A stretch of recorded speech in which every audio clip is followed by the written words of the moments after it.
This episode of the podcast is brought to you by Illegal Pete's. This March, donate by drinking. It's as easy as that. Illegal Pete's is teaming up with Tito's and Denver's Youth on Record program to help raise money for the future musicians of Colorado. Youth on Record provides unprivileged children in the Denver community with music-based strengths and skills that will give them the platform they need to accomplish their dreams. For the entire month of March, Illegal Pete's will be donating $1 to Youth on Record for every fresh press vodka sold. Stop by one of Illegal Pete's 10 Colorado locations to order Tito's Fresh Press and know that your money is going to support Colorado's next big star. Illegal Pete's, your go-to spot for burritos, buddies, and beers.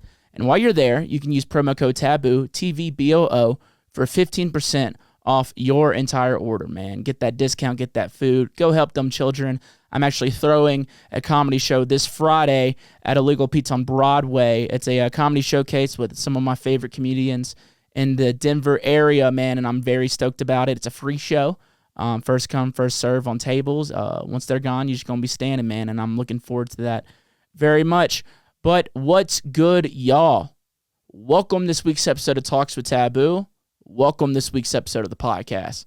Hope you're all having a great week, and I appreciate y'all being here, man. I really do, because I think this might be my favorite episode of the podcast to date, man. This was a fucking awesome episode, man. I didn't know much about this guest at all. I never met this guest in person ever.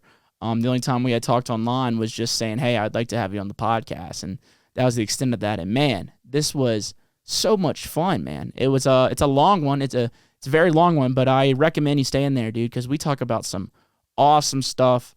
Have a lot of fun with it. And man, I love this guest. She's a phenomenal producer, really changing the narrative about female producers in the industry and in the scene.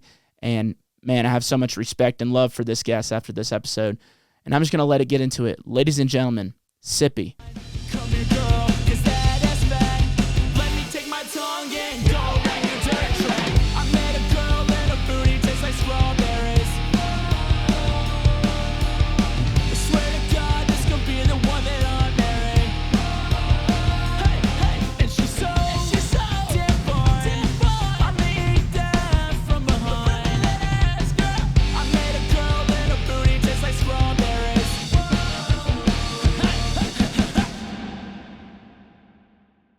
Yeah, you got to crack that bad boy open. So I have to, okay. Uh-huh. Ooh, yeah. Frothy is, am I allowed to swear? No, actually, this is a very Christian program, actually. So keep your goddamn mouth shut. I'm like, I don't know how to say things unless it's got a swear word in between. Dude, me too. I'm fucking ignorant, dude. Like, holy shit. When I get high, it's even worse. Like, only thing I can say is cuss words. I'm just like, shit, goddamn it, hell. Literally everything in between, and then I forget that some things are swear words, and then I come here and I say something, and people just stare at me, and then I'm like, fuck. Shit. Cunt. Yeah. God damn it. I think that's a swear word too. God damn it. Yeah. Is it? Yeah. God damn it. Well, cheers. You ain't never had a Pabst Blue Ribbon is what they're called. How do you say it? Pabst? Pabst Blue Ribbon. Yep. Blue Ribbon. Of course. PBR. You get it. There's acronyms, isn't that what that means? Whenever it's a word in the letters? Okay, cool. I've heard of them before. I don't think I've ever had one. Maybe I did once in Australia, but I think I was drunk, so at that point it could have been water. Well, this is America democracy in a can. So okay.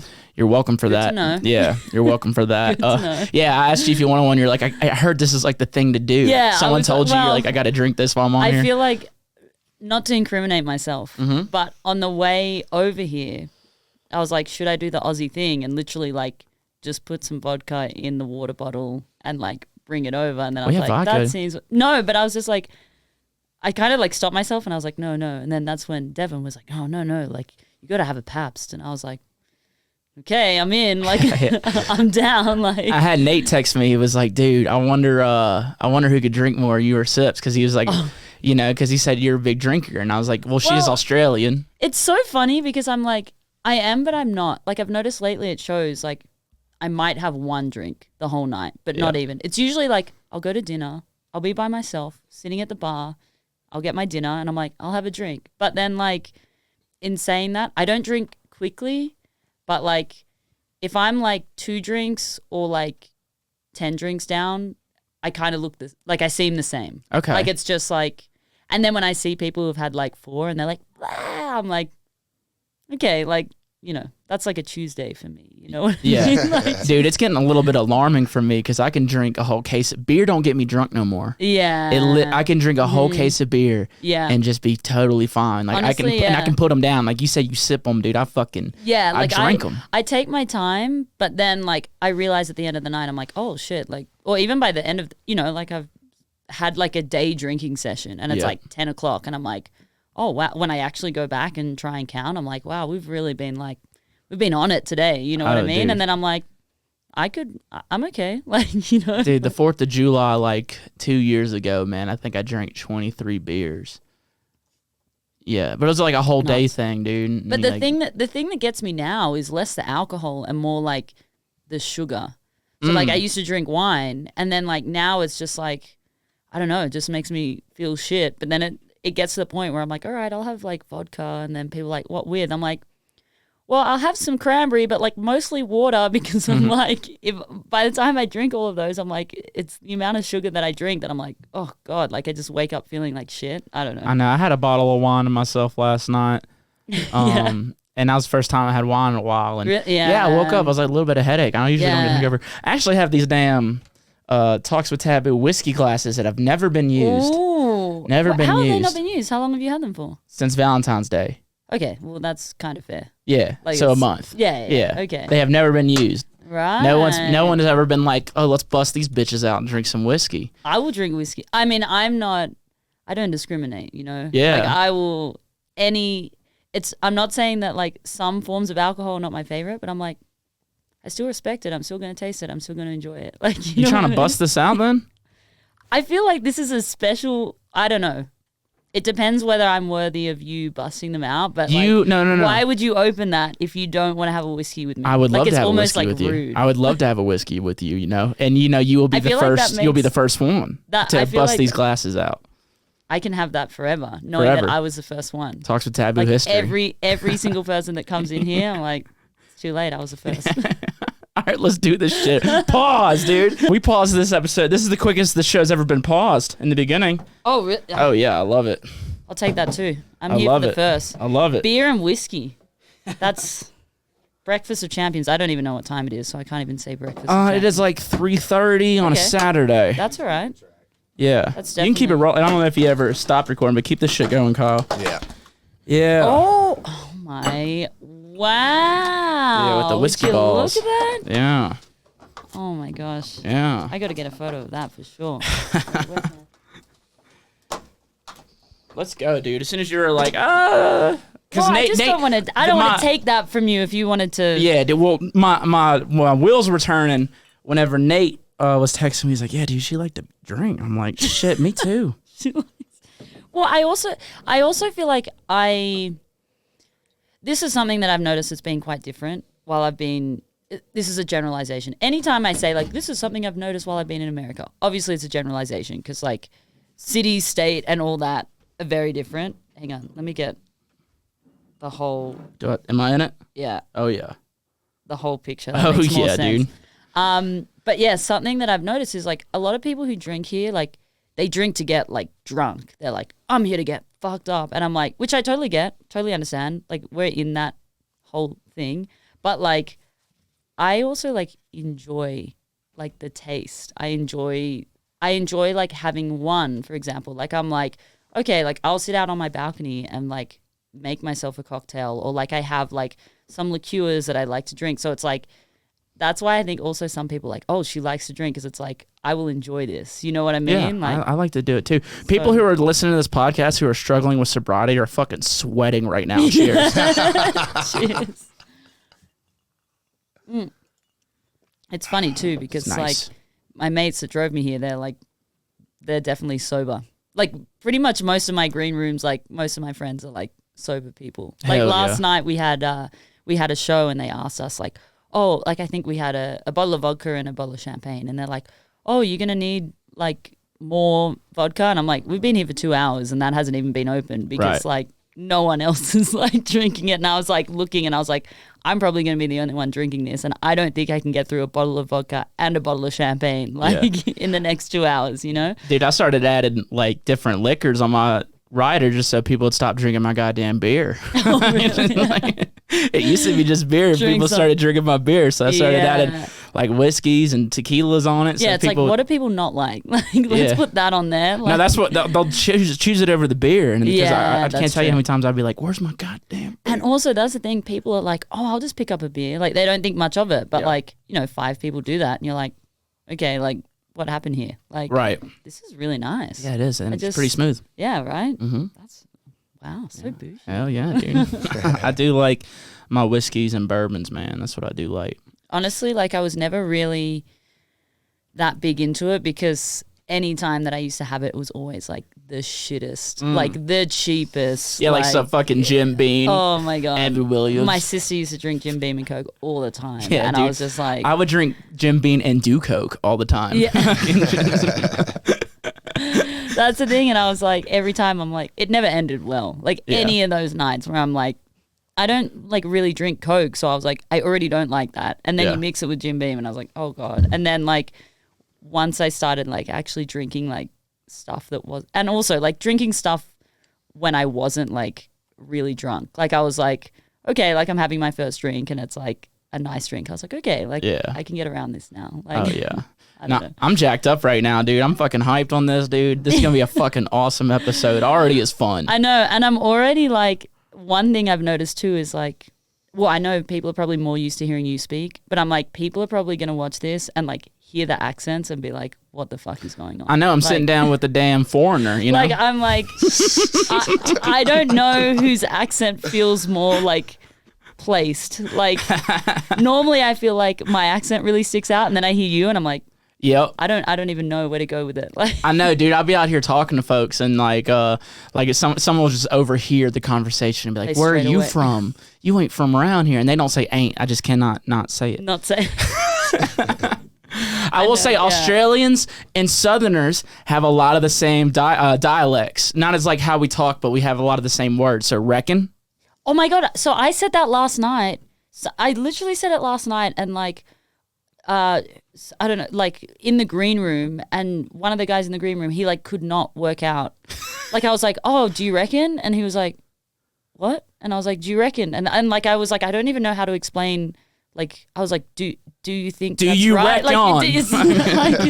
I was like, I don't even know what it's short for. It's just like it just like came out, and I was like, oh, like there's definitely so many things that I say.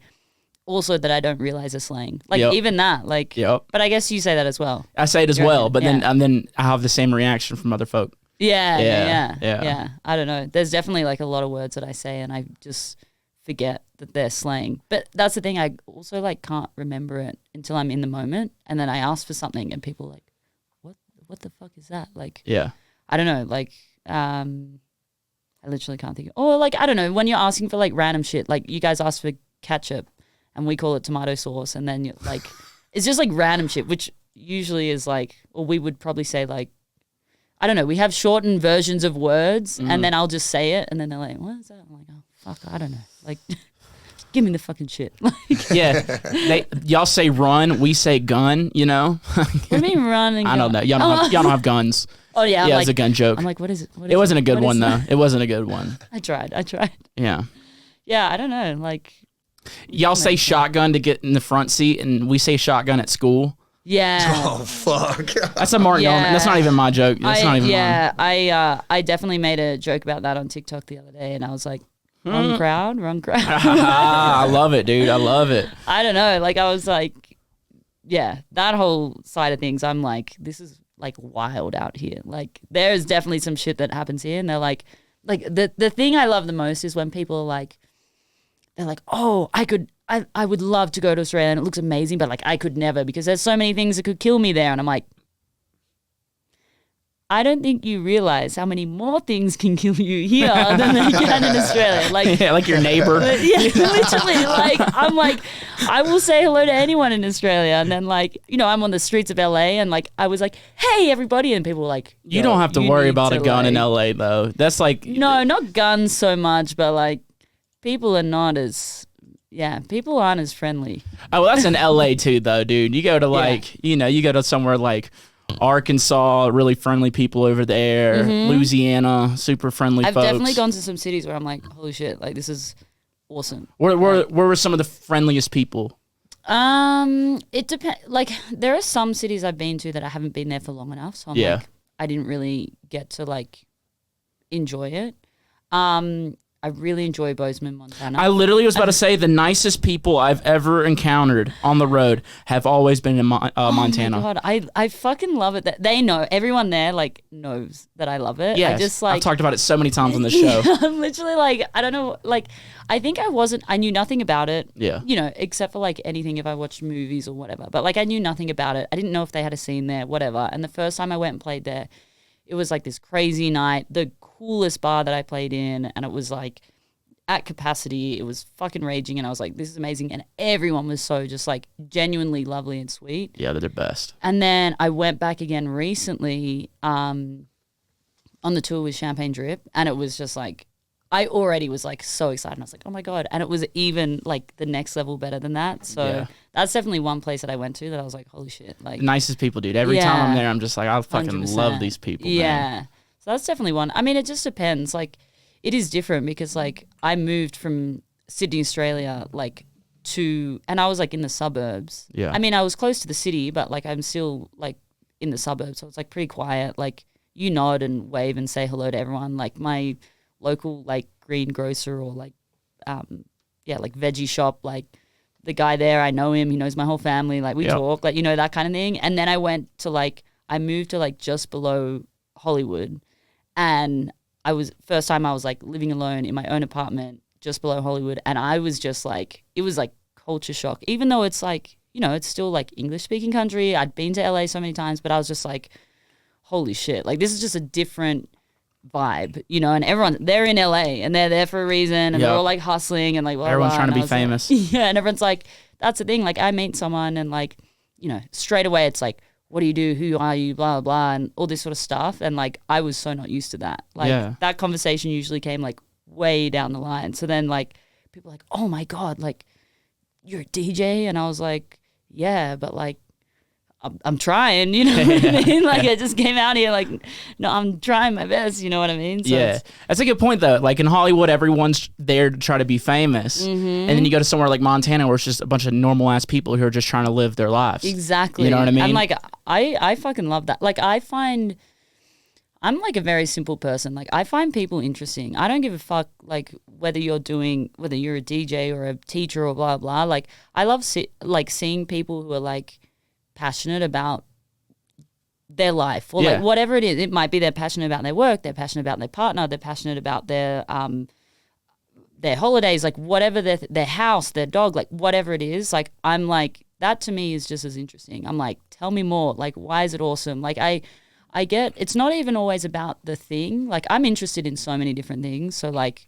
I can hear people talk about like whatever, but I'm like, I love meeting people that are like passionate about whatever their shit is. So I'm like, it's great. Like I meet people and they're like, oh my God, you're a DJ. Tell me about it. I'm like, okay. But like, I obviously talk to plenty of people about that. So I'm like, tell me about you. And they're like, oh, like, I don't know, like I do crochet and I made this thing. And then they'll pull out like a fucking jacket that they made. And I'm like, holy shit. Like, that's fucking cool. And that's interesting. Like, that's one of the reasons I love doing this podcast though, sitting down with music people and finding out about them, not about the music thing, Yeah, 100%. That part's fun. You don't always get that opportunity, and like, nah, I mean, especially like in a green room or at a festival, you're just like, hey, how you doing? Blah, blah, blah. How are you doing? And then you're yelling at each other for 5 minutes, and then you're like, we'll sit down and chat. Like, with no plans. Yeah, exactly. That's dope. How long you been out in Hollywood? So you're still out in Hollywood over there? No, now I've moved over to like the other side of the hills in the valley, like Sherman Oaks kind of area, and like, it's like way more relaxed. I'm like, okay, like, people are a bit more like, they're not as pushy there, and I'm like, okay, like this is cool. When did you move out to the States? I moved June 2021. So it's like between a year and a half and 2 years. Yeah. Yeah. Hell yeah. How's it been for you so far?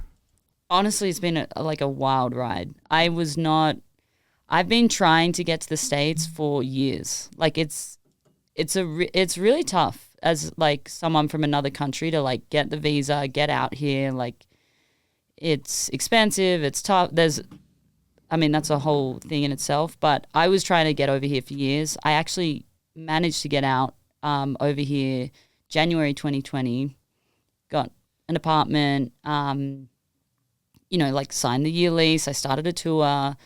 It was like 6 weeks. I was loving it. And then I went back to Australia for 2 weeks just for like a bit of a holiday. And it was like kind of get some more stuff and kind of gather myself. Had some appointments and stuff before I was like in the States for a long time. And that's obviously when all the COVID shit went down. And I got like essentially stuck in Australia. Yeah. And like I left all my apartment, all my stuff I left in LA because I was like, I'm only going for 2 weeks. I'll take a backpack. Oh, dude, you were paying rent on a place that you weren't even staying at? Yeah. It was, Damn. and all my shit was there. Like I had a bag of clothes that we were like, that I'd sorted through all my clothes and like my old clothes I was like giving to the poor.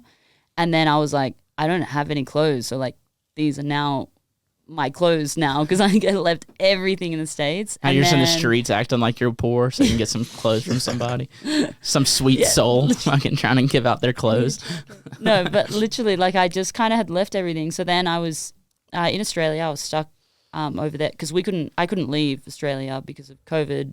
They had strict quarantine, all this stuff. So then I could finally leave June 2021, but then the conditions of leaving was I had to tell the Australian government like I'm leaving, like I'm not going to try and come back in because they had this quarantine thing where you had to go to hotels, so they could only let a certain amount of people in. So they were like, if you're leaving, like you can't just leave for 2 weeks and go on a holiday and come back. Like you have to be like going for a reason. Yeah. You know what I mean? So that was the whole thing. And then I was like doing visa shit, which meant that I then couldn't leave America. So then I was like stuck in America for like, I wasn't allowed to leave the country for like 10, 11 months or something. So like that whole process was just like fucking wild because it's like now I'm out in LA and it was like COVID was still a thing, but like everyone in America had already seen COVID. It had kind of done its whole thing. Whereas in Australia, we were like, no one has COVID here at the moment, you know? So we were like, that's not a real thing. So then I was like out there and like couldn't really leave. And it was just like a whole process. And also like, it was the first real time I'd like come out to America and like toured. Like I played shows in Australia, but like we've got like 6 to 8 spots and that's it. So it's like, you know, you do it twice a year and the airports are chill. There's like 10 people there. Like, you know, like the flights are short. Like it's very low key. And then I like came out here and was like playing show after show, flying like 3 hours, 5 hours. You know, I'm ping ponging back and forth. I like did a bus tour with Dirt Monkey and it was like you're on a bus and you're driving across the country and it's like night after night of shows. So it was like very much like a crazy wild experience. And honestly, like it's taken me a long time to like settle because then you're touring that much and you're like writing music and like I had never had to like, I had a routine in Australia that was pretty chill. It was like I can sit by the computer and like produce during the week and like, yeah, you know, I had side jobs and all that sort of stuff, but it was like kind of easy to get like a bit of a routine and schedule. And then here it's like you're doing crazy touring where you're like on a bus for like 6 weeks and then you're like back at home by yourself, no one around for like 4 weeks. And then you're like flying out again. And I was like trying to write music, but I was like, sometimes I'm burnt out. Sometimes I'm like inspired, but I'm like in a fucking Uber going to somewhere and I'm like just trying to learn. So it's definitely been like very much like a learning experience. Do you feel at home yet? I have just started to feel at home at my spot in LA. What did it for you?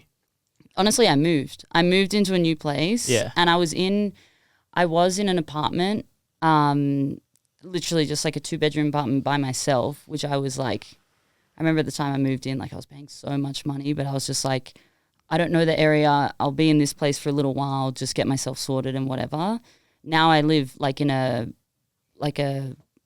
guess it's not a house, it's a, what do you call it? Like a apartment? Townhouse? A townhouse. Yeah. So it's like, we have one neighbor, but it's like, that's it. And it's like a duplex. Yeah. And it's and I live with people and it's like very much like house, home vibes, like that kind of thing. And as soon as I moved there, I started to like really settle. Because before I felt like I was in an Airbnb. Like I'm very like clean and like all this sort of stuff. So I'd come home from like traveling for 4 days, and then I have 3 days in this apartment, which was like really nice, but it was like everything was a bit like, it didn't really feel like my house. Whereas now I'm like, okay. Yeah, back home you're able to work, but like your neighbors, or like you're familiar with the area. Here you're just gone. Yeah, and then you're just sitting waiting. You're not even at home. You're just waiting until the next time. Exactly, because like also like something that I didn't realize, especially like as you get older, and when you're doing a job that's not like, oh, I go to the office every day. Yeah, you're like, oh fuck, like I need to try and like make friends, but like I don't see the same people often at all. Like even if I like make friends with like, you know, like other DJs and shit, I'm like, fuck, like I really vibe with that person. Then you're like, cool, see you in like 4 months for one night, you know, like that kind of shit. So, and also like I didn't know the areas. I didn't know like where in LA is like my kind of areas. I didn't know, you know, because everyone has their own vibe. Like some people love, you know, going to strip clubs every night. Some people love going like to Runyon Canyon and doing the hiking stuff, you know, like whatever their fucking thing is. But I was like, it took me a while to work out like my spots. And then now like in this new spot, like I kind of like put in a couple of weeks of like, let's look on Google Maps. Let's find out where the strip clubs are so I can go there every night. Yeah, that's what you did. Yep. It's Jumbo's. Jumbo's in LA. That's a good one? Okay. I'll take you there. I bet. Dude, I ain't been to a strip club since I've been here, man. Yeah. For real, dude. Definitely. Go all the time whenever I lived out in New Orleans, dude, because I had friends like that. Literally like every night, like we're going. I feel like New Orleans is like a place for that, right? They have like a big scene there. Same with Portland. Yeah. Like there's like certain cities that like, that's like their scene. Yeah, like Louisiana's got like strippers, crawfish, jazz. Portland's got like strippers. I love that it's just like random. Yeah, like, Portland's got like strippers, Antifa, you know. What's Tifa? Antifa. Antifa? What is that? Dude, it's, you know, I thought you might know it, but. I don't know what that is. Are we allowed to explain? We're probably not allowed to explain. Kyle, look up the exact thing, because the way I'm going to describe it's going to be butching it. Wait, botching it? Botching, not butching. Botchering it. Botchering. Yeah, dude. But yeah, Antifa was like this thing in I think it started in Portland, pretty positive. And they took over like 6 city blocks and was like burning down their own neighborhood. So that's what they got. I'll keep up with the strippers and crawfish. Yeah. Holy shit. But so wait, when did you move here? 9 months ago. Okay, how are you finding it? I love it, man. I felt at home instantly, man. That's awesome. Yeah, That's I'm also like very adaptable. Yeah. Yeah, very. Kyle, shut the fuck up, I know, dude. man. Do I know it's bad. Some of my, do you want some of my whiskey? No, I hit my what do you need? vape and I'm getting over something right now. So it was a stupid mistake. Yeah, he had throat chlamydia, and he's just now getting over it. I got it from Mitch. Yeah, sorry. That happens. Antifa, by the way, is a political protest movement comprising autonomous groups affiliated by their militant opposition to fascism and other forms of extreme right-wing ideology. That sounds fucking hectic. Yeah, dude, it does sound hectic, you know? I don't know if it really is. You know, there's probably people like, it's kind of chill, but I'm like... Yeah, it's nothing but a bunch of dudes, I'm sure. I have no idea. You know, like, if you're fucking out there trying to meet somebody, you're just moving to the States and you're trying to meet some people. I don't know if those are the people you want to go hang out with. You're like... I'm here to meet people. It's like... You're trying to find your spot. You find 6 blocks that look the same. I'm like, is it this house? Is it this house? I don't fucking know. Yeah, wow. This car's on fire. You're like, this place is wild. Yeah. Oh my gosh, that's interesting. Yeah, I feel like, I don't know, I'm definitely adaptable, but in saying that, like, it's like the surface level, I was like, everything is sweet. Like, honestly, like, when I moved here, the first 6 months, I was like, this is great, it's sweet, like, whatever. I felt something, like, in the back of my head. I was like, something's not quite right. As in, I was like, everything didn't feel... I don't know. I don't even know how to explain it. Like, you know when people say gut, but I'm like, oh, that's like kind of corny. But like something, no, gut. You know, like, but I was like, something just didn't quite, I wasn't feeling like, something wasn't quite right. You know what I mean? Yeah. But I was like, whatever, you know, it's all new and blah, blah. And the first 6 months I was like, yeah, it's sweet. I'm doing my thing. I'm playing my shows. Like I'm like, you know, like getting amongst it or whatever. And then I had my first like real break from shows, like probably around like January. Mm-hmm. And I just took this time where I was like, you know what I'm going to do? I'm going to sit in my apartment for a month. I'm just going to have space. I'm not seeing anyone. I'm not seeing friends. I just like need some time. Yeah. And I was actually just telling this story today. And it's like, it sounds sad, but it's so not sad, but it's kind of sad. So I took like a month, and I just like, I had my moment where I was like, okay, let's just like, let's regroup, let's recalibrate. Also, I'm very close to my family and friends in Australia, so like that move is really hard. You for miss me. them, yeah. Yeah, and I still wasn't allowed to leave America, so I was just like, you know, that's also going into it as well. Anyway, I was spending all this time in my apartment, and I literally would like, I was like in my element, as in I was like, I'm cooking myself meals, and I'm like, you know, I'm sitting by the computer all day and like get by like 6 or 7 and the sun's going down. I'm like, okay, I'm gonna like cook a meal, and then I'm like making a cocktail, like I make a Cosmo in like a cute glass and shit. And I'm like sitting on my thing, I draw a bath, and I'm like, okay, I'm gonna make a bath. Get in the bath, and I got like bath bombs and shit, and I like put my thing, like my glass down, and I sit there, and I'm like, ugh. And then I just start sobbing. Like, I'm just like, I didn't know it was going there. Yeah, I know. Literally. I just I could have gone a lot of different ways. depressed. But I literally, like, I just started sobbing. And the thing that's funny is, like, if I think about that, like, it sounds like fucking, like it sounds like depressive as fuck. But honestly, like, that month was, like, amazing. Because I think it was, like, all this shit had changed. And, like, you know, like, especially, like, you become an adult, you have, like, as much as, like, we're all, like, fucking, well, I don't know. Like, I'm a fucking kid, like, all the time. I'm, like, goofy and playing around and whatever. But I'm, like, you know, you have those responsibilities and whatever. So, like, day to day, you're, like, okay, like, you know, you're doing your thing and you're going through it.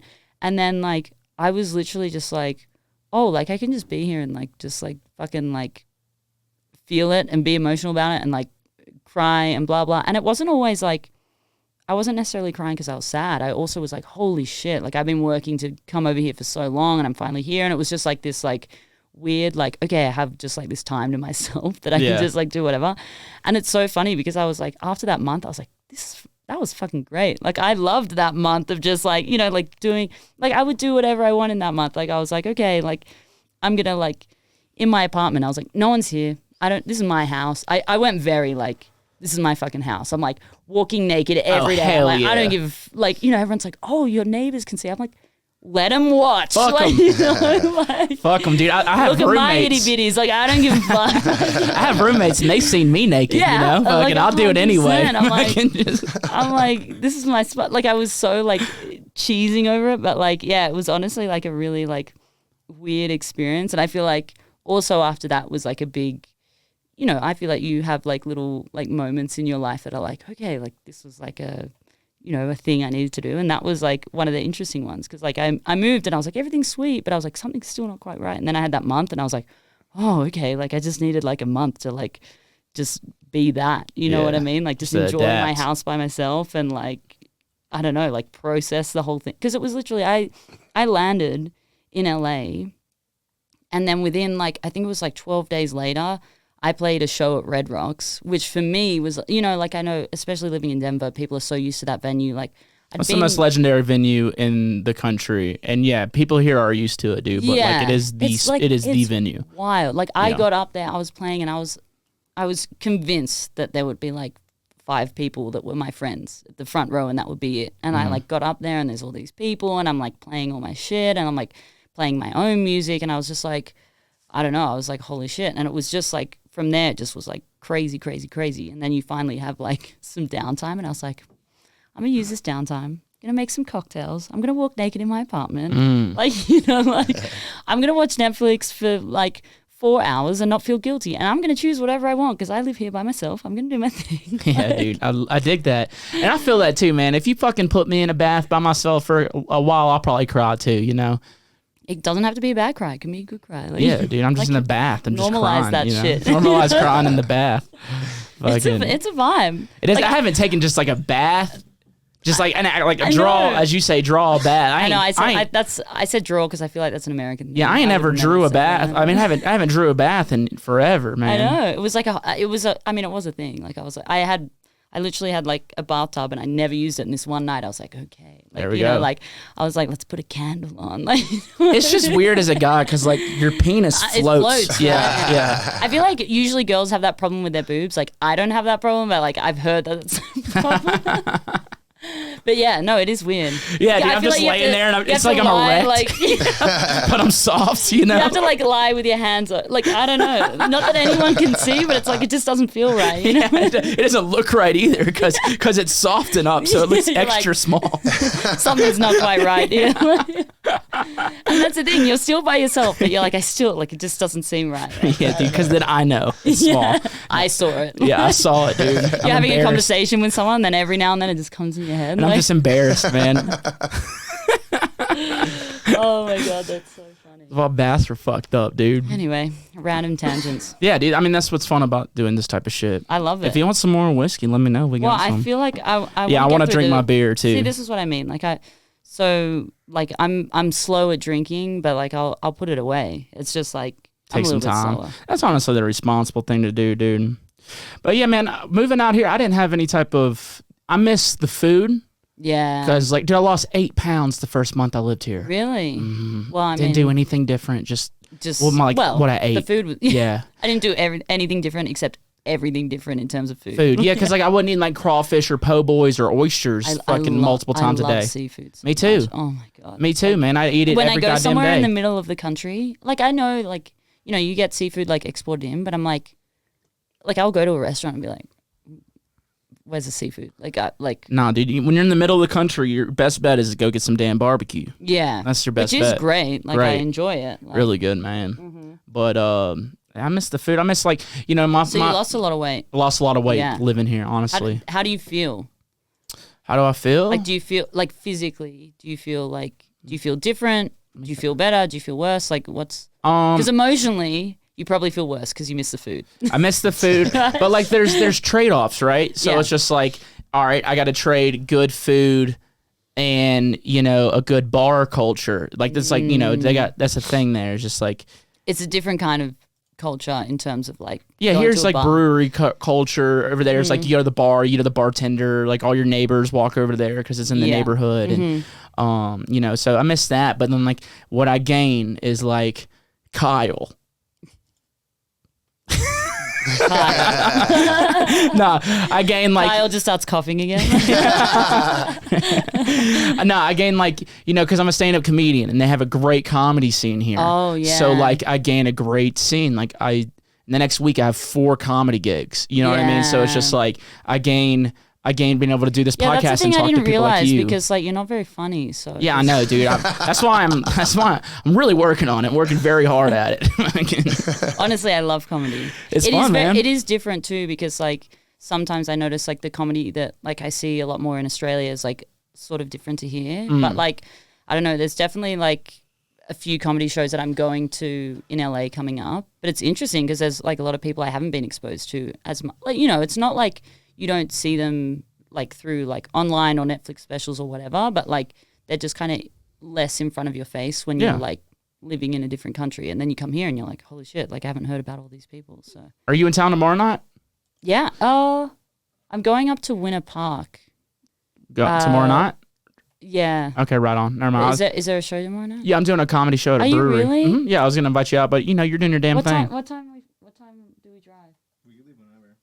Were you snowboarding? Yeah. Hell yeah. I did that for the first time the other week, man. It was fucking awesome. It? Yeah. Fuck yeah. So that's another trade-off, dude. I get to go snowboard. Yeah. Honestly, Colorado is beautiful. Yeah, like, snow sports other than cocaine. You know what I mean? Like, it's shit's fun. I mean, like, you gotta dabble in the other snow sports sometimes. Yeah, that's awesome. So you're doing tomorrow night in a brewery? Yeah. I would love that. I honestly am, like, very interested. Like, I would love to come see it. It's a big jump. Like, I read a book. Do you know Ali Wong? I'm dyslexic, so I don't read. Okay. I mean, she's a comedian, so that's why I asked. Not like I don't mean like you don't have to have read the book. Ali Wong, female comedian? Yeah. No, women aren't funny. She did. God. I'm joking. Here we go. Let's open the can. I've heard the name. No, she's just like she's like an Asian American comedian. She did those Netflix specials when she was pregnant. That's how I found out about her, right? Because I was just like, you know, like without beating around the bush, like it's a spectacle seeing like a pregnant woman doing comedy. Like how many times have you seen that? Never, dude, right? Yeah, that sounds like fun. Right, yeah, honestly, like she actually like funny as hell, like crass as shit, but like it's like really funny and it's like obviously there are definitely some moments that I'm like, oh, I probably relate to this more because I'm a woman, but like, you know, like, I don't know. Anyway, but like I read this book, like she wrote a book, and she, like during the, like as I was reading the book, like I kind of had this, I never will try to be a comedian or whatever, but like as I'm reading the book, I'm like thinking about the step from like being someone who's like funny, you know, like I feel like comedians, it depends. Yes, some people from a young age are like, I want to be a comedian, but like there usually is a point where you have to go from, okay, I'm funny and I'm testing my material on people I'm meeting to like, I'm going on stage and like saying it in front of people. And like, that's a big fucking scary step because the way that comedy or like humor translates person to person versus on a stage is like a whole different thing. Yeah. Like that's why I'm so interested because I'm like seeing the process of like how like watching you, for example, like at a show instead of like just like talking to you person to person. You know what I mean? Like I was different, man. I mean, I know some really funny comedians that aren't funny to talk to, but they get on stage and they fucking kill it. And like another thing that, you know, goes into that equation is just like, how's the crowd? Yeah. You know, that's the thing. Like, I was doing Comedy Thursday and my buddy Tommy O'Neill, super fucking funny comedian. And he started the night off and his material, I've seen it just absolutely demolish a crowd. Really? But the crowd, like just kill it. But then the crowd that night, they just weren't ready they were just for that. cold as shit. Yeah. Like nipples hard. And like, I felt bad for him because I'm like, this material's super funny. But it's just like, you know, it's not, they just weren't into it yet. But as the night went on, they got into it. But it was just like, man. And it's not like DJing where you're like, okay, I'll just put my headphones on and I can just like head down and keep going. It's like, I have to, like, this is the whole point. It's like there's no tricks. There's no tricks like, behind it. I am performing, but it's still kind of two-way. Yeah. You know, like you're performing for laughs. You know, like, I don't know. It's a whole thing. Ain't no putting your head down. No, you're not like, okay, I'll just like get my way through this set. I mean, you kind of do, but it's not. It's not the same. Like, you know? I could just see a comedian with his head down, be like, so how about those female pilots? Yeah. How about school shootings? Like, how not funny are female comedians, eh? Like, you know, it wouldn't work, man. It'd be awkward. Kicking the dirt, like it'd be awkward, dude. Yeah, it happens sometimes, man, with 100%, everybody. It would for sure. Yeah. Yeah, but that's one of the positives. That's one of the positives for being out here. But you're going to snowboard tomorrow. Is it your first time? No. First time snowboarding or here? No, I've been snowboarding for years. They have snows in Australia? Yeah. Okay, I didn't know that. Very little. Like very it's little. Like, you know, we got one hill and we're like, oh my God, like it's crazy. I'm from the South, right? So like, well, yeah. The first time I ever saw snow was in 2018. I was playing a show out here in Denver. Well, so that's kind of what it's like for us, except like you find out about it young that there's like, oh, there's snow in this like one spot. Because also like Aussies travel a lot. So you're like, oh my God, the snow, blah, blah, blah. So then you make this big effort to go there. It's probably like, now it's probably only like a 6-hour drive from Sydney, but it's like, I'm going to do it. Like I'm going to go. And then you see it and you're like, this is magical. Like it's crazy. Like, because we don't have any cities or towns where it snows. It's literally just like you go there to snowboard and that's it. Yeah. But then, so like I did it a lot as I was younger, just because I had friends who were interested and like all this sort of stuff. And also New Zealand has great snow, and it's actually like when you work out like airfares and all this kind of stuff, it actually ends up being cheaper to go to New Zealand and snowboard than it is in Australia, because it's so expensive there because they're like, we got one hill. So like first in, best dressed kind of thing. Yeah. You know, like, anyway, so I did snowboard like for years. Then I've done some snowboarding in Canada, over here. Like I snowboarded here in Colorado once. I did Japan. So like I've done it, but like this trip I was like, I'm gonna stay a few extra days. Yeah. Let's go to the snow. Like, hell yeah. But seeing snow in a city to me is like wild. Like I know. I went to Toronto the other week and people were like, sorry about the snowstorm. And I'm like out, like, you know, like out in the snow, like frolicking, like mouth open, just like, like, you know, like just like loving it. And they're like, oh, it's so gross. And I'm like, this is the best thing. Like, yeah. Dude, my first time seeing it, I was like a damn child on Christmas, man. Yeah. I'm like throwing snowballs at strangers. They're like getting mad at me. I'm like just laughing like a child. Like fucking, I thought that's what we do, you know?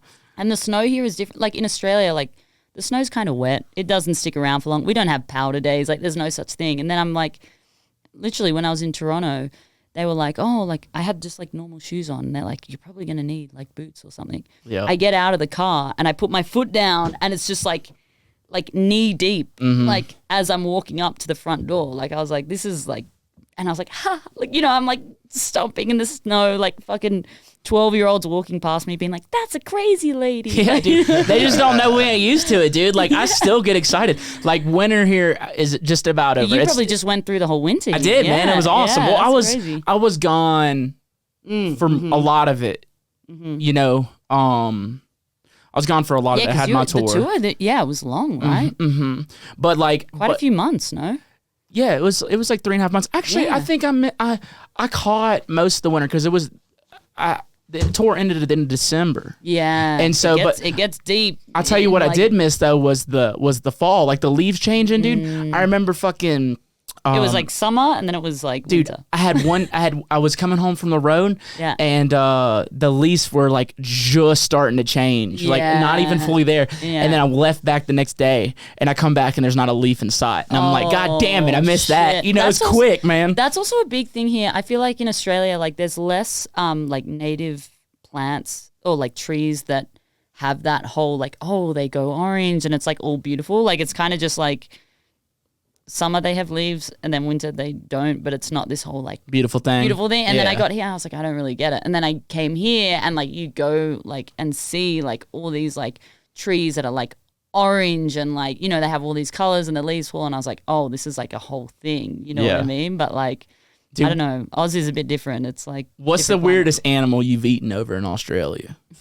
That I've eaten? Yeah. I don't know, like to be honest. Y'all eat like kangaroos and shit? Yeah. Or dingoes? Kangaroos really... You don't really eat dingo. You do eat kangaroo. Kangaroo is like actually really good for you. Hell yeah. It's not as like it's lean, tasty. Probably. It's very lean. Yeah. So it's like not as tasty, but it's really good for you. I actually used to go through a period where like that, like I was eating that more, like quite frequently. Hell and it is yum. Like it is good. Like...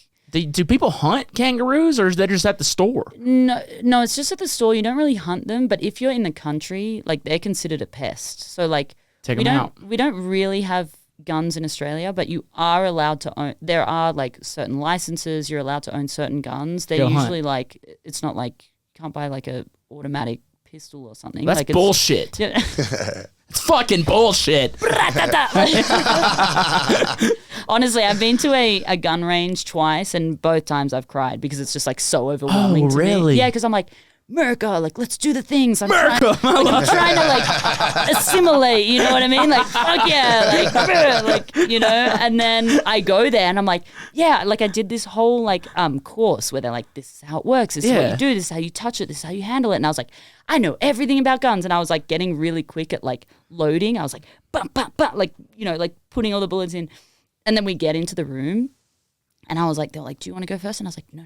Like, I'll go last. And they're like, okay, everyone's shooting it. And then I go up there, and I'm like, you're shaking. Yeah, I'm literally like, and I was like, I can do it. I listened, I do all this. And I went, and I was like, boom. And then I just like, I don't know what it is. Like, I love it because I'm just talking about crying. I'm like, yeah, we should just sit here and cry for a little bit. It's the whiskey. That's what it is. Oh, okay. Yeah. The instructor's like ex-military, and he's like, this fucking. Oh, this guy was like, he knew his shit inside and out. Yeah. Like, the first time I went was a whole nother thing because the guy could not work out why I was crying, and I was like trying to explain, like, I'm from Australia, like I don't see guns, like these things kill people. Like I was full on, like I was just like in like this kind of culture shock kind of thing. But yeah, this time it was so funny because I was like, I know it's all good. Like I've seen guns. Like we're in America. I've been here for a while now. It's all good. And I was not expecting it. Like I was like, I'll be okay. And then I like did it, and I was like, and literally I turned to the guy. He was so nice about it, and I was like laughing, and I was like, I'm sorry. Like I'm sorry that I'm crying. It's all good. Everything's fine.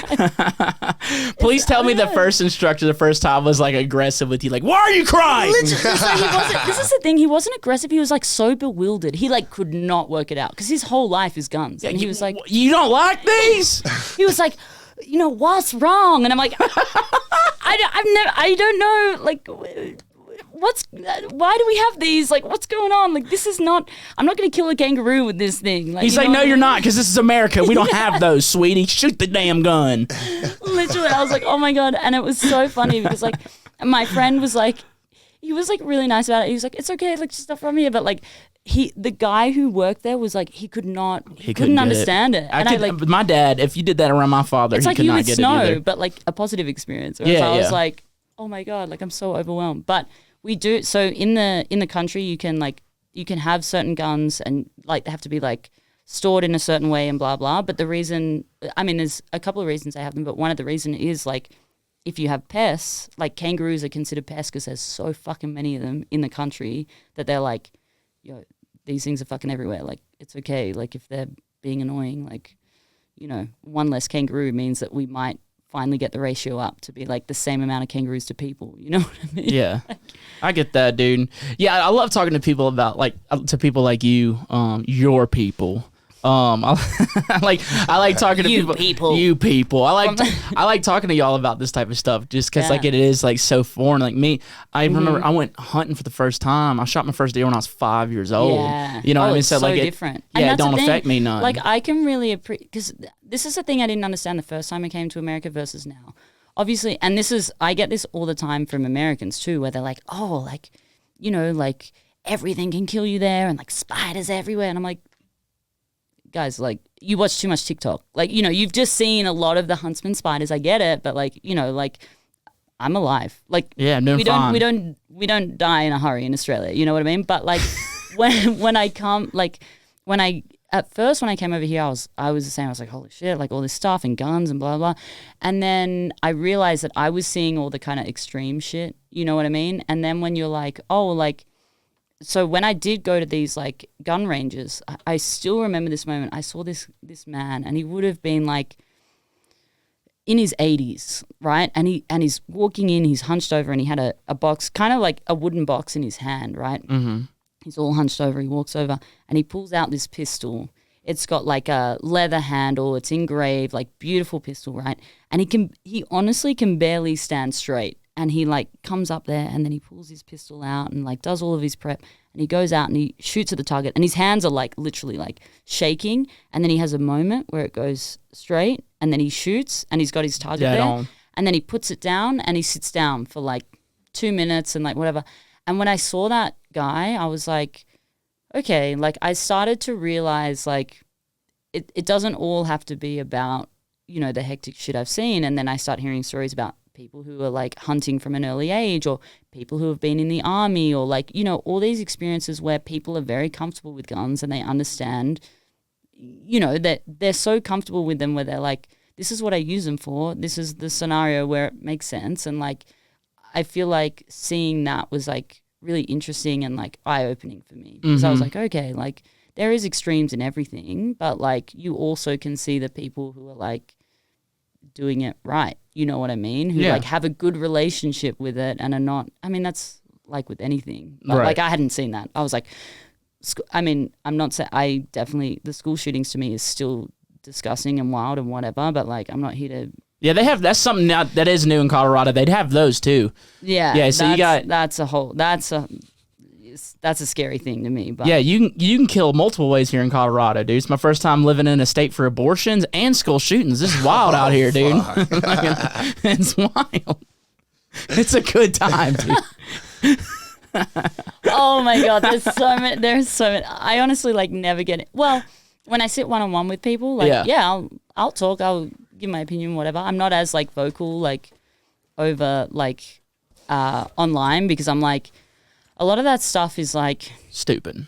It just, I don't even know how to explain it. It's like, this isn't genuine on either side. Like, people are not trying to really like come to like a good conclusion where everyone's like learning and we're coming to like a awesome, like, you know, whatever. But when you're in conversation with someone, like, you have lived such a like, genuinely, you and me, if we put us at this table, we have lived such different lives. Yeah. And we would have so many differing opinions on things. Same with guns. Like, you started shooting guns at 5. I didn't even see one until I was like 21. You know what I mean? Yeah.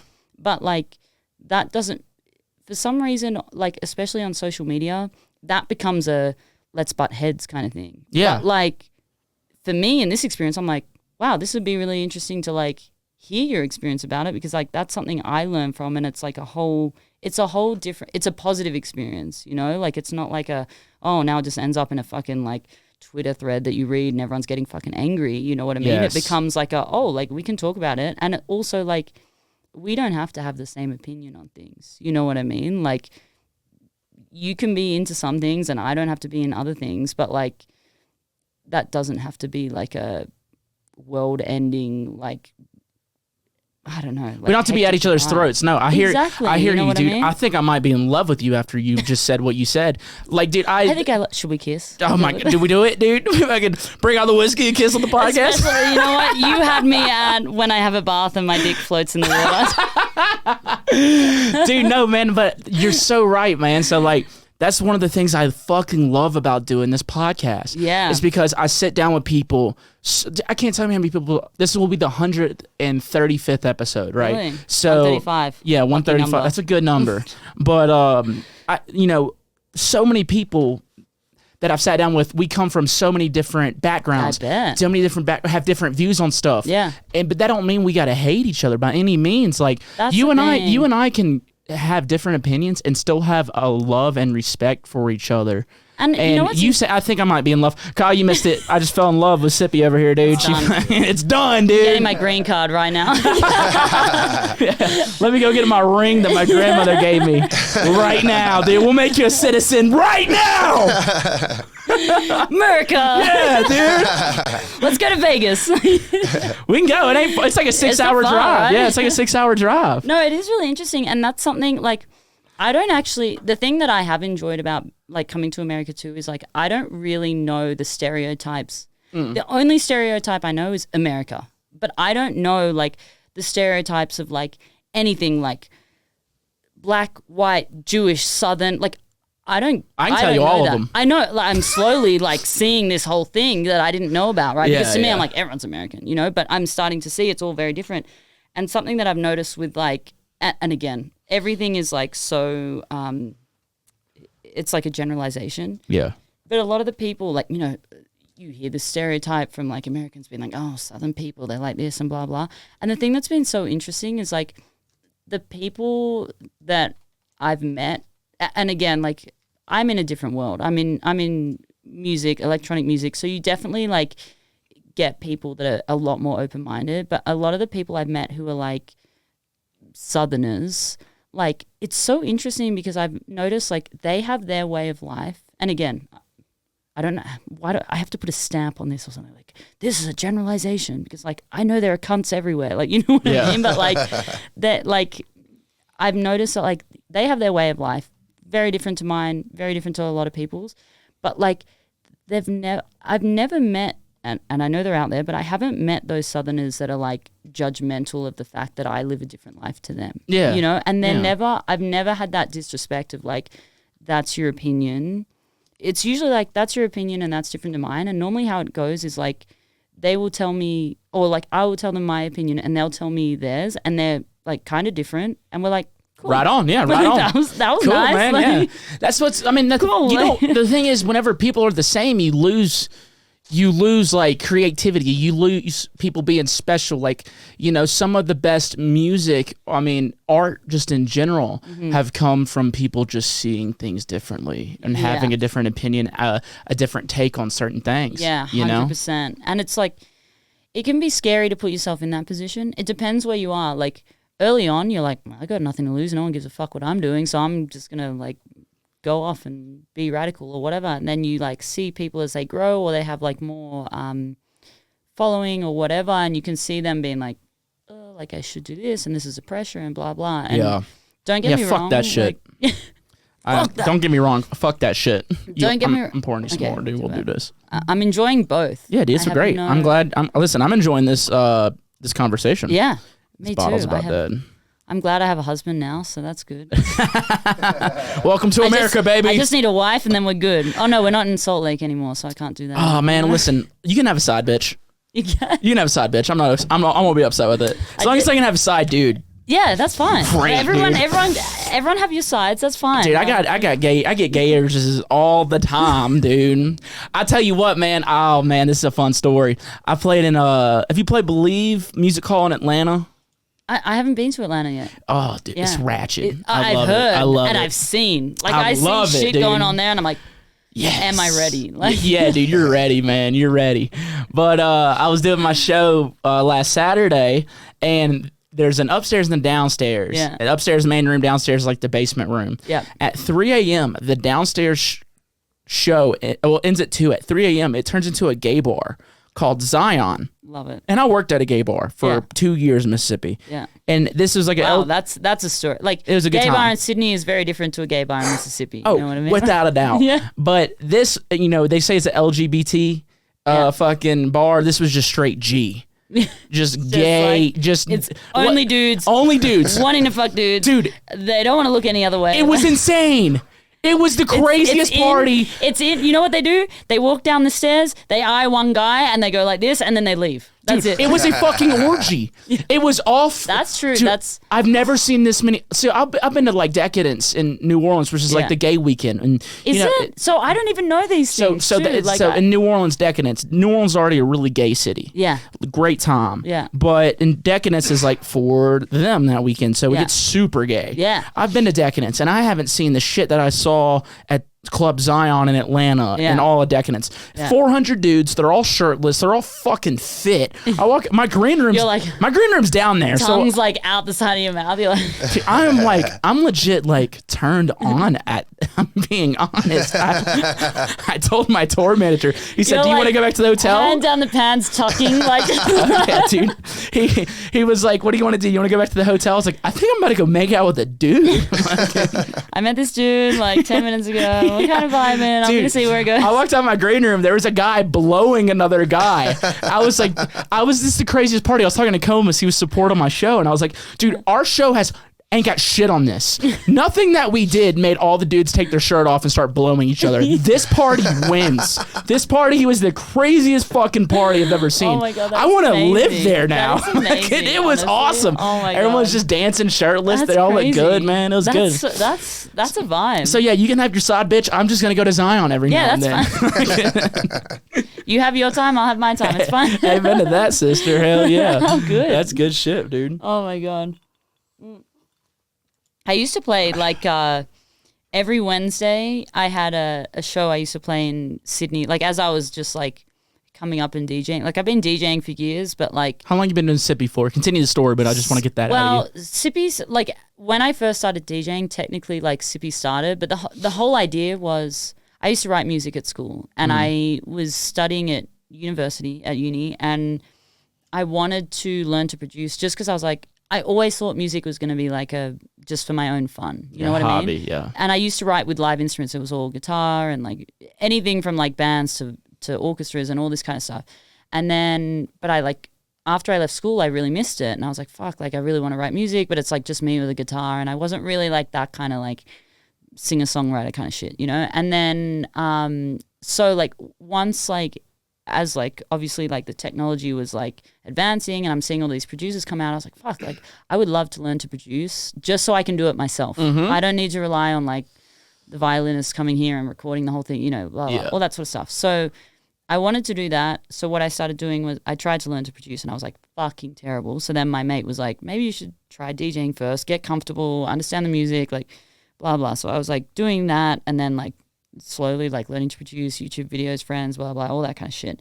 And like, so I was DJing a lot like through uni and like, you know, when I was like kind of younger. So like Sippy started very like early then. It was probably like 20, oh my God, maybe 2013. So like almost 10, probably coming up on 10 years. But it was very like, I'm learning to produce because I like want to like DJ and blah, blah. Yeah. And sorry, I'm DJing because I want to learn to produce or whatever. So I was doing that also at uni. I was like, the pay was good at the time. Like I would sit in the corner of a bar.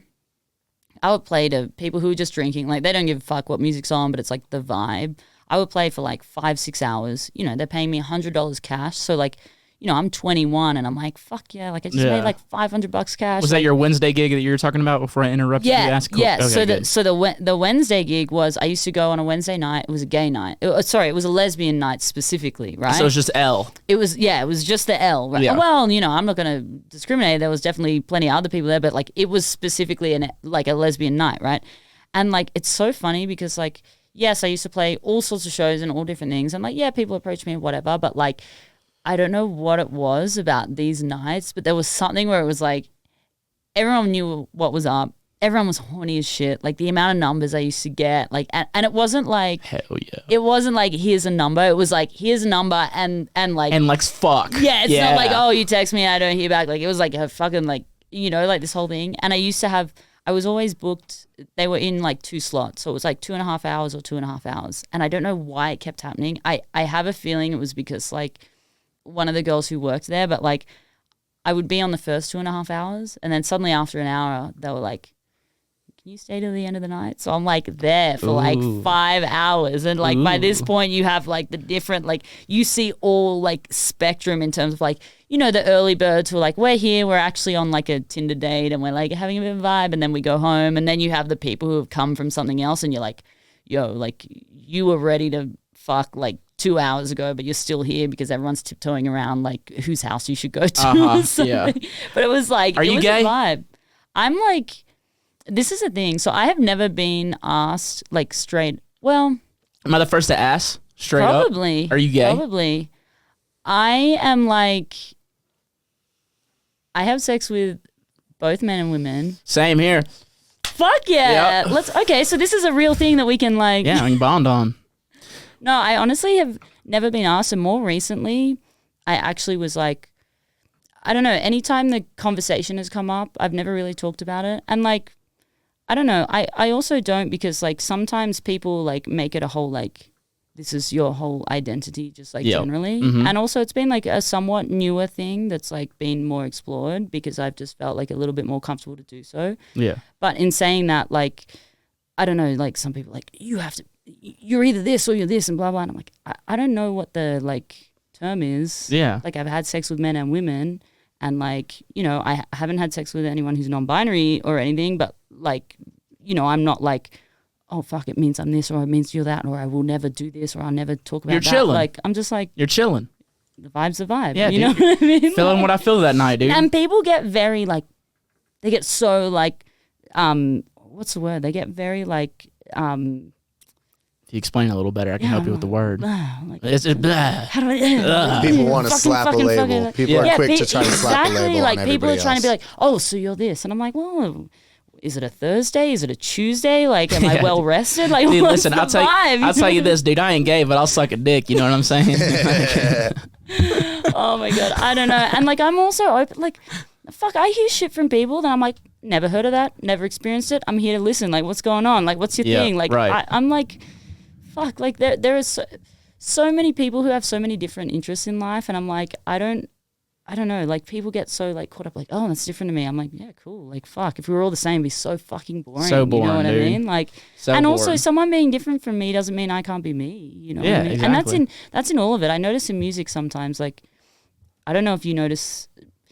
This is an observation, like, I'm kind of coming across. I feel like a lot of musicians notice it, but like, hang on, I need some whiskey. Yeah, dude. I'll do it with you.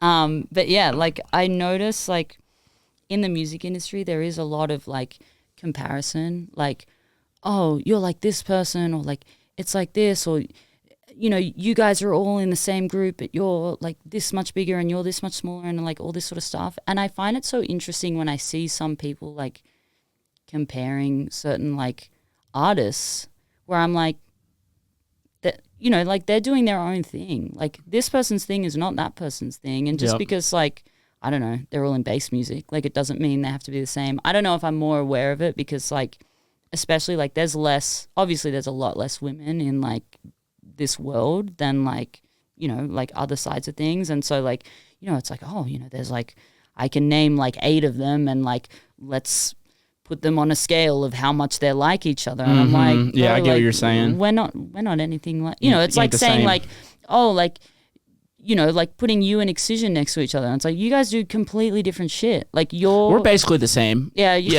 kind of, we're and you pretty also, much. You look the same. Yep. You dress same the same music, and you also speak the same. Same like, accent.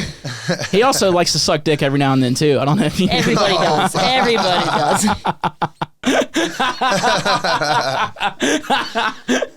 I'm ready for that to be pulled out and become this whole. I'm ready for the conspiracy theory of like, this is why. Excision is taboo. Taboo is excision. That's the conspiracy. Oh my God. Nah, man, you ain't lying, man. But yeah, there's not a lot of y'all out there, and there aren't. But it gets tough. All right, so this is actually a great segue into this. And if you're not comfortable talking about it, then let me know. We don't have to. But I mean, you already asked like what I suck and who I lick, so like I think this. All right, cool. The shit that came out with Notlo this last week, man. I'm gonna go ahead and say this before we even get into the topic. I love Alex. So I actually ghost produced all of her music. You just took the demos. I was feeling lazy. I wanted a quick buck. Like, what do you want from me? Like, oh man, that's fantastic. That's actually like anyone who wants to hustle. That's probably like a good that's a good loophole. Well, yeah, I mean, man. it probably won't work now. Like, nah, I mean, it will unless it gets like signed on like a Wakan or a Dead Beats or a Deep Dark and Dangerous, man. Yeah, you can get in on those like little on the side demos, labels. man. Yeah, you go in the little. It's funny ones. because you know what? I made a splice pack and I made the demo song, and I'm like, someone upload it? No, I was like, this is the most terrible song I've ever heard in my life. And then I was like, wow, someone could have just uploaded that and called that their own. I was like, it would never get signed. It's fucking Now with that attitude, it wouldn't. Yeah. Well, I don't know. Attitude. You know what? Peekaboo told me that he uses my sample pack. And I thought he was fucking with me. But he was like, I was like, oh, this is like a cute joke. And then I was like, oh, that's like full on serious. Yeah, you would not recognize a single thing he uses. Because I know I've watched his like Twitch streams and stuff. And he's just like, he manipulates the fuck out of everything. Like, you would have no idea. Like, it sounds like a cow there, and then suddenly it's a sub bass. I'm like, how the fuck did we get here? Yeah, right. Yeah, I mean, sample packs are there for a reason, but the demo tracks. But, you know, the stuff that happened with Nalo, like I said, I want to go ahead and say I love Alex. Yeah. You know, I reached out to her whenever all this was. I just shot her a text, and I said, so you're part of the conspiracy. I actually, yeah. You're the cover-up. I am the cover-up. I am her beard. But no, I shot her a text, and I was like, listen, sometimes life swings hard, but you just got to swing harder. Yeah. She's like, thanks. You know, this is all crazy. I said, honestly, you should lean into it. You should download every demo song. You know, she should make T-shirts. That could be your thing. You know, like lean into it. You know, have fun with it. You know, you're already catching heat. Might as well make a couple extra dollars. You know, don't fizzle out. Like, let's go all in. Yeah, like, let's double down. Yeah, make an EP. Fucking make a sample pack that's literally someone's sample pack that you've put. Like, make an EP. Call it demos. You know, like you know, like lean into it. Why not? That's it. Yeah. 100%. But yeah, man, how did it make? Because being a female producer, you know, someone who makes your own. We don't really exist. Oh yeah, actually, none of us actually produce our own shit. Yeah, it's all demos. It's all you. Yeah, it's all me. I've never opened Ableton in my life. Yeah, dude. Why what would is Logic? You? Never You got me. Fucking this fucking well-rounded husband you got here. We're already married. He's been writing my music for like a good couple of years. I'll take care of you, dude. Yeah, remember when my music got better? That was you. No, but as a female producer, man, like how's that? Does it make you feel anything? So I mean, yeah, plenty. It's interesting. Like I'm not like overly vocal. Like the people who know me or like have conversations with me, like I kind of get it. So like when I first started both in DJing and producing, like I came in at a time that was like, I don't know what it was like here, but at the time in Sydney, it was quite hostile. We had DJ Tiger Lily. She does it like she's in a like different cool world. name. She's in like house and whatever. But she's that whole like, you know, you like she's beautiful. You want to watch her. She's very marketable. Blah blah. Very much like DJ kind of vibe rather than like producer heady kind of thing. And I was coming into bass music at this time, so every time like I would rock up to shows and people were like, "Oh, whose girlfriend are you?" or like that kind of vibe, right?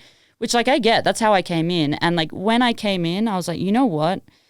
I want to be so good at what I do that no one can question why I'm here. Like, no one's going to be like, oh, you're here because you're a girl, or you're here because you're pretty, or you're here because you're, like, sucking someone's dick or whatever. Like, I was like, I don't want that to be a question. You know what I mean? Like, I never saw, like, I was like, I'm not going to touch anyone in the scene. I'm going to, like, put my head down and get good. And, like, I worked really hard on DJing. I was like DJing like 3-4 times a week. I was teaching. I opened a school. I was teaching all these people. So like when you're teaching new people to DJ, you get fucking good just because you're like, you were mixing all day, every day, just like, oh, I guess we're mixing house into hip hop and this is how we're going to make it work. And but also like explaining things out loud. Exactly. Like you know how to do it, but there's something about talking about it and explaining it out loud that you learn something new with that. Yeah, teaching is so different because you're like, you know, people are asking me, I'm like, oh, so at the first beat of the bar, you press play and people are like, what's a bar? And then I'm like, holy shit, like I didn't even pull out think some about Xanax, you're like. Yeah. Literally, I was like, I have to like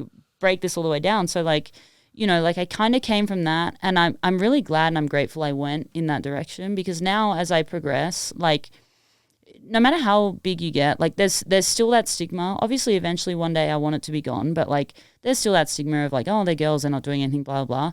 But the thing is, like now if I see those comments, the more comments I see of those, I'm like, oh, I must be growing, because like, you know, all the randoms, you know, come in and whatever. And the reason why now it's great for me is because not that I should need this, but like the reason I did that was for my own personal. I'm like, when I see those comments, like I don't even have to worry about it anymore. Chip on your shoulder. Yeah, because like everyone who knows me, everyone who like, they're like, that's fucking bullshit. I've seen so many tutorials from her. Like, you know, I see her produce. Like, you can see me progress. Like, I'm not going to say my music now is amazing, because like I'm literally learning every day. Like I just did a writing camp last week, and I was meant to be there for, I think I did 3 days. And on the 4th day, I came in early. I found out the studio was free because there was like a Moog sub 37. And I was like, oh my God, I want to learn how to use this. I want to like play around, like blah, blah. Like I'm always wanting to like learn and get better and all this sort of stuff.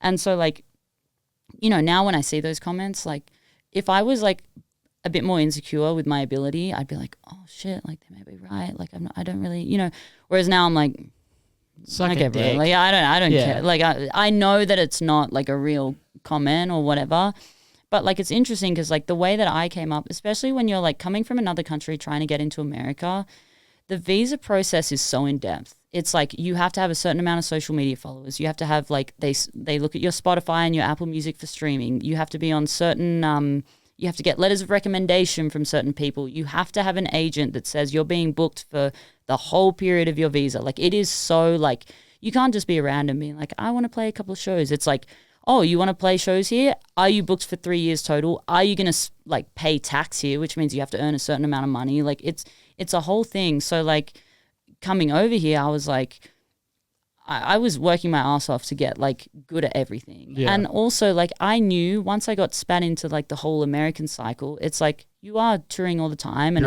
it's on. Go, go, go. And I was like, I need to be confident in my ability in producing, because it's like, you got to pump that shit out, you know? And like, you know, I think like it's so funny because like COVID was such a hectic period where I was like, I was so upset that like my opportunity was kind of gone. And I'd worked years to get over here. But the reason why I was so grateful for it is because it meant I spent 1.5 years with nothing to do but be in the studio. Get better. And my production from, and you'll see, you can literally look through the catalog. My production from January 2020 to, you know, June, or probably even later, June 2021, like I was pumping out tunes because I was like, I'm fucking in here. I'm getting better. I want to finish tunes. I want to, like, this is what I can do. And I'm so grateful for that time, because if I would have gotten into the cycle then in 2020, I don't think I could have progressed with my music like I can now. And even now, this first like 1.5 years, I was like, holy shit. You know, like I was like, it was a whole different experience because you're playing shows. So you're like, should I be writing bangers? Like your whole artist brain gets thrown off. Yeah. You've got no sleep. You're not grounded. You're like, should I be writing this music because I'm at shows, but it feels more natural to write this music, which is like, I want to just like listen in my car or like, you know, whatever.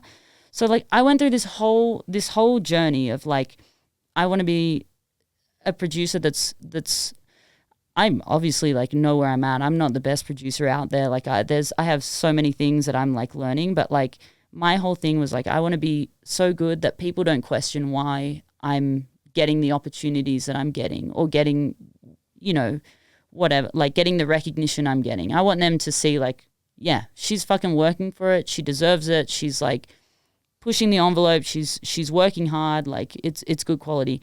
And this is like the biggest like roundabout way to get back to it. But it'll come to a perfect full stop at the end. You were killing this. But the thing that is really hard for me to watch, this is a very personal thing. So the thing that is really hard for me to watch is like, I gave up so much to come over here. I worked for years to like get the opportunity to even be in front of like 500 people. You know what I mean? And like, I've worked so hard to get over here. And then you see and this is again a personal thing. It's not what the, general consensus should necessarily look at. But then I get here and I'm like, fuck, I'm like working my ass off and it's like blah, blah. And then you see shit like that and you're like, fuck, like here I am fucking busting my balls to like get the recognition. I'm like doing it the right way, blah, blah. And then you see that shit and you're like, this person just like got on these labels and got all these shows from like ripping this shit and doing this shit, right? So there's that side where you're like, fuck, like this is like, it's almost a slap in the face. But and again, this is my personal anecdote, and then I'll get to like the general anecdote. But like the thing that I love about that is as I progress and as I grow and as opportunities come and like as things go well, like if I like get put on certain playlists or as I like, I don't know, like I get bigger shows or like when people are coming to my shows, like all this sort of stuff, I'm like, the best thing is when I get to that point, it's the most like relaxing and relieving feeling because I'm like, I did all the work to get here. It's like proof of hard work paying off. Yeah, and not only that, but I know I can keep growing past here. Mm-hmm. Like it's not like I found like a fucking cheat code and like, I did whatever I could to get here. Like there are other things I could have done to get there faster, but like I straight up, like I'm not even going to lie, like I had managers come up to me like probably 4 years before I got to the States who were like, I would love to manage you. I can get you over here in a year. This will be your ghost producer. This will be your agent, blah, blah, no blah. Shit, yeah, really? Yeah, this is how you're going to dress, like the whole thing. Is it, do you think, wow, I haven't dived into something like this on the podcast yet. This is awesome. What do you think? It's going to be a 2-part special. This has got me fucking torqued. I'm semi-chub right now. I'm fully erect. But were they coming at you like that because you're like an attractive 100%. woman? It's like here's half the branding done. Like I've got an attractive girl here, put her in these clothes, give her this ghost producer. Like it's an easy sell. They don't have to do a lot of work. Like I totally understand.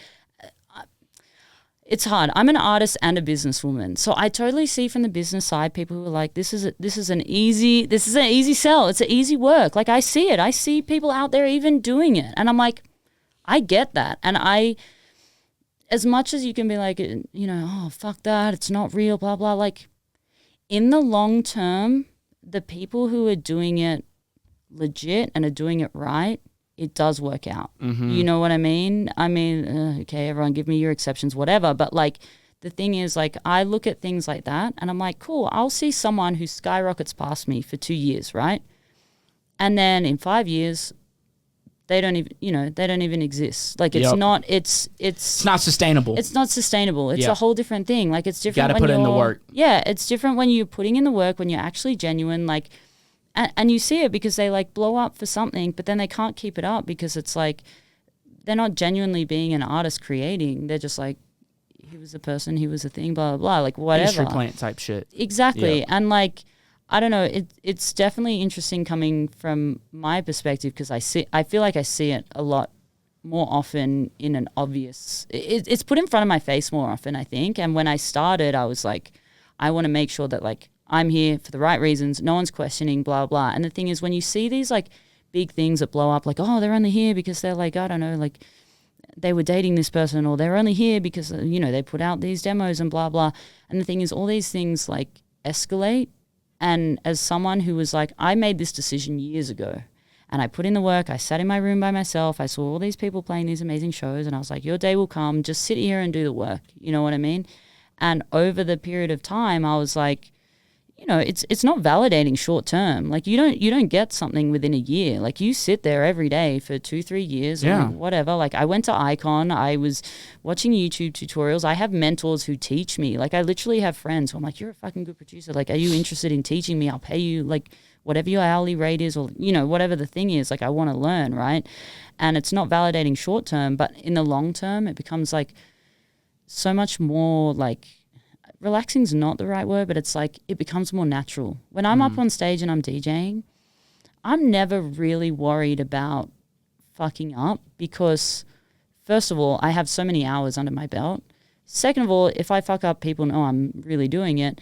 And third of all, if I fuck up, I get on the microphone, I'm like, yo, bro, like I missed my transition. I was too busy like fucking dancing and doing my thing. And like that's, you know, like sure, like if people are like, okay, well, fuck, I'm not going to come to your show anymore. I'm like, go to someone who's pre-recorded. Like that's not my thing. That's cool. Like you can go and enjoy that. It don't affect you. Exactly. Yeah, it don't affect you. But then on the universal side of this whole thing,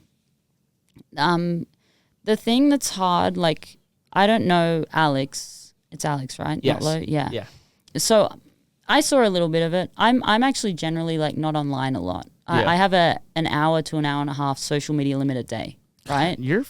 You are perfect. Just like, reaching under the table.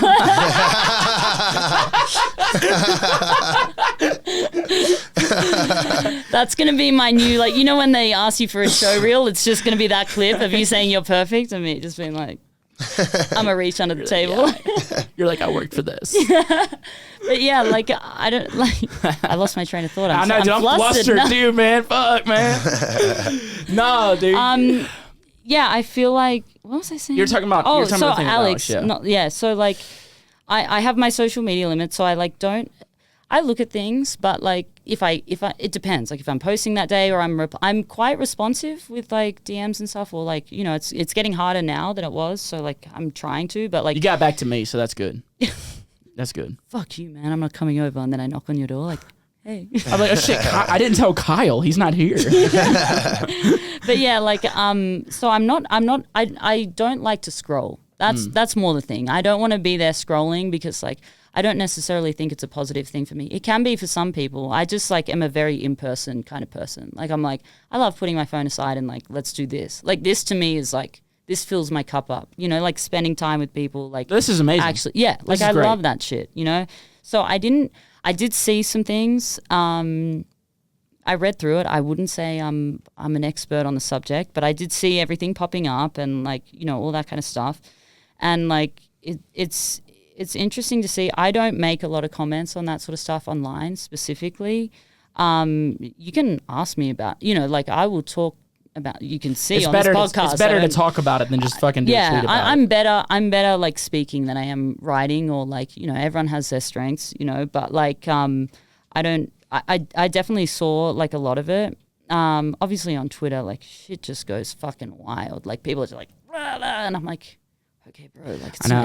I get on there and just talk shit. I just write jokes about it. Yeah, and that gets me in trouble. I'm sure. Like that's another thing. There is part of it with me that's like, I'm not saying that this will get you in trouble because I know that that's part, you know, you're a comedian. It's a whole different thing. Like you kind of meant to get in trouble. You know what I mean? Like I like to stir the pot. Yeah, that's the thing, right? But like for me, I was like, fuck, like so much was at stake me getting here. I'm like, I can't fuck it up. You know what I mean? So like, like I definitely have opinions on things. I don't think that necessarily has to be everyone's opinion. There's definitely like a couple of things on there that really like tweaked me a little, and my first reaction is like, and then I'm like, you know what, like I don't have to do that. The thing that I do enjoy is having conversations that do actually change the narrative a little bit. You know, it doesn't have to be like, oh, now I've gone from left wing to right wing, but like hearing like other people's perspective, I'm like, okay, I'm going to think a little bit differently about that at times. Yeah. But the thing about that whole side of things, like there's two sides of it. There's the side that's completely fucked, and there's the side of me that's like, as an artist, and the human side that's like, I know, I can see how you got into this position. Mm-hmm. So like the side of me that thinks it's completely fucked, and I'm never gonna, like, everyone out there with everyone's opinion, whether you're the artist in question, whether you're people who have an opinion on it, I'm not here to judge you or give you what opinion I think you should have. Everyone have your own opinion and it's all good. Like, I'm not here to change that. But on the side that's like kind of more the universal side, like, first of all, it's pretty like disrespectful, like as an artist, to see like artists get kind of put up for work that's not their own, and like, you know, this whole side of things, it's like I can see people who are genuinely creating and are like working their fucking asses off and like doing crazy really trying things. Exactly. Yeah. And like obviously you want those people rewarded. Now, whose fault that is, it spans out, you know, like there is one side where I look at the labels and I'm closely tied with you know, like I've released on like some of these labels and I'm like, oh, like guys, you need to have a cold hard look at yourself. If you're releasing music that is unoriginal, you know, it makes you go, okay, like I don't know how, maybe I'm going too deep with this, and I'm sure you're fantastic. I'm going to get a text about this being like, what the fuck did you say? But I'm like, you know, I see labels putting out this music and I'm like, are you signing people because the brand is there? You know, there's some hype there. It looks good. It fills a quota, blah, blah. Like, I'm not going to lie. I'm a female in music. I totally understand opportunities come to me sometimes because I'm a female in music, right? I understand that some slots get filled because it's like, let's get our fucking ratio up, right? I'm not a believer in ratio.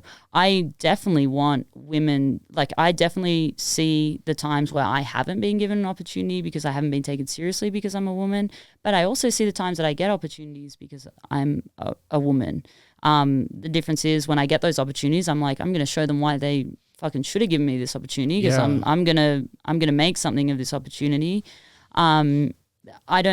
This is a whole nother conversation. I don't think the problem is in the ratio. I think the problem is supporting women from the earlier stages. Let's do writing camps for women. Let's get more sessions set up where the women are taken seriously, or let's encourage them. Let's teach them. I teach people, I mentor people, and a lot of them are like female or non-binary because I'm like, it can be a scary place for you, and I want to be like, this is a safe place where you can be shit and get better. You know, like sometimes as a woman you walk in a room and you're like, I know I'm shit, everyone thinks I'm shit, and everyone's going to tell me I'm shit. You know what I mean? And I'm like, let's be in a room, you can be shit, that's cool, we all learn, like whatever, and let's get better so that when you are at this point where you can play shows or be in sessions and produce, like I've done so many writing camps.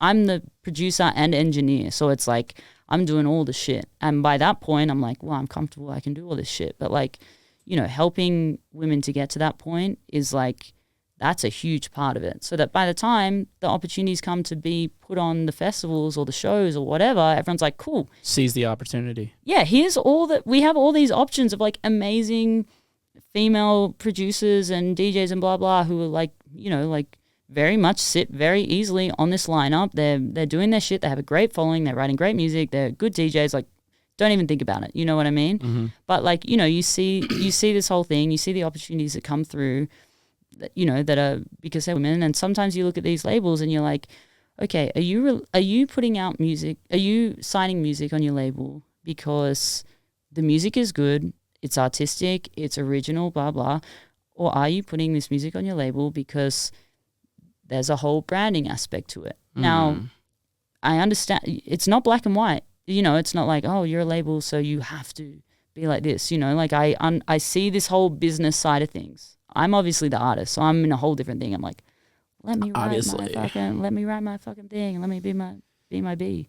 But like, you know, there's a side that looks at the labels and like, okay, like I know that these labels get good demos from artists that are really doing something original. It's the originality thing for me. It's like, if this song already exists once, maybe even twice, why are we signing it? You know, we don't need to sign songs that already exist, you know? So that's the thing that kind of gets me. I'm like, and like, I don't know, not looking in the personal thing, but there's definitely a difference between, you can use sample packs as much as you want. I use sample packs every day. I have no problem. Like Kashmir edition 3 and 4, give me all those fucking like risers, white noise, like that's my fucking shit. You know what I mean? But I actually don't have a problem with someone making a whole song made out of all samples. You can make all samples. The thing is, long term, artistically, that's not going to get. Yeah, okay, you get a couple of shows. You know, you play some shows here. Oh my god, they got like at Ultra instead of me. Like that fucking sucks. But long term, it's not going to resonate. You're not going to become a Skrillex by doing shit that's already being done. You know what I mean? So as much as I'm like, oh, you know, like be original, whatever, like that's not going to help you be original. So like on that side, I'm like, it works out how it's going to work out. You know, you can put a demo out on all these labels and it might work for a year or two. But like when we're looking at year 5, which is like, I don't know why I'm saying year 5, but that's like, are we doing this or are we? Yeah, is it actually about to happen? Yeah, exactly. Yep. So there's like that kind of whole side of it where I'm like, you know, like who's releasing this music? Like, let's have a look labels at like, we don't need to, what's the word, like facilitate, especially like female. It's a hard spot, especially being as a female in the music industry, because I'm like, we got to write music. We got to write good music. Mm-hmm. Like don't encourage people who are like not fucking doing it. Like let's write good fucking music. You know, like let's give them a reason to have us, to give these opportunities. Now, not it's like, oh, please give us an opportunity. Like yes, we deserve it, but like I hate seeing when people get the opportunities, it's just given, and they're not like. I'm like, guys, it's like not, at least not deserved. At least like fucking work for it. You know what I mean? Yeah. I'm not pointing fingers and I'm not telling people that people don't work. I'm just like, just as a generalization, you know what I mean? But then like, I don't know, there is also the other side that I found really interesting, seeing like people coming at defense. And I think like, you know, some people definitely read into it and it's this whole fucking thing and like blah, blah, blah, like everything's so black and white and you're fighting for these people because like I don't know, industry plants or whatever the whole thing is. Like I don't know, I have no idea about all that shit, but like it's not that deep. We don't make enough money in this kind of side of the industry to be like all in on some fucking thing. But I think like I don't know, like on that side of thing, it's really hard because people get so like vocal about shit and it just goes so extreme. Yeah, where it just seems almost like bullying at times, you know? Yeah, and like, but from, and like, this is where I kind of allude to like, well, as the general consensus, I'm like, I don't encourage this. I don't think, I love seeing originality. I love people like, I don't care if their music is like the best produced music or the worst produced music. I love seeing originality. You know what I mean? Like some of the best producers in the world are not the best producers in the world. They write incredible songs. Their mix downs are shit or like, you know, like. Yeah, they have great ideas, but like, how did I make this? Exactly. you know, like I have times with my music. I'm like, all the time. What did I do? Literally, I did this writing camp where I'd like had like 2 weeks of like writing before I went. And then we were like, oh, we can like work on one of these things. And I like listened. I was like, I literally don't remember writing this. Like yeah. I have the session. I can see it. We call that God's plan. We call that a ghost producer. But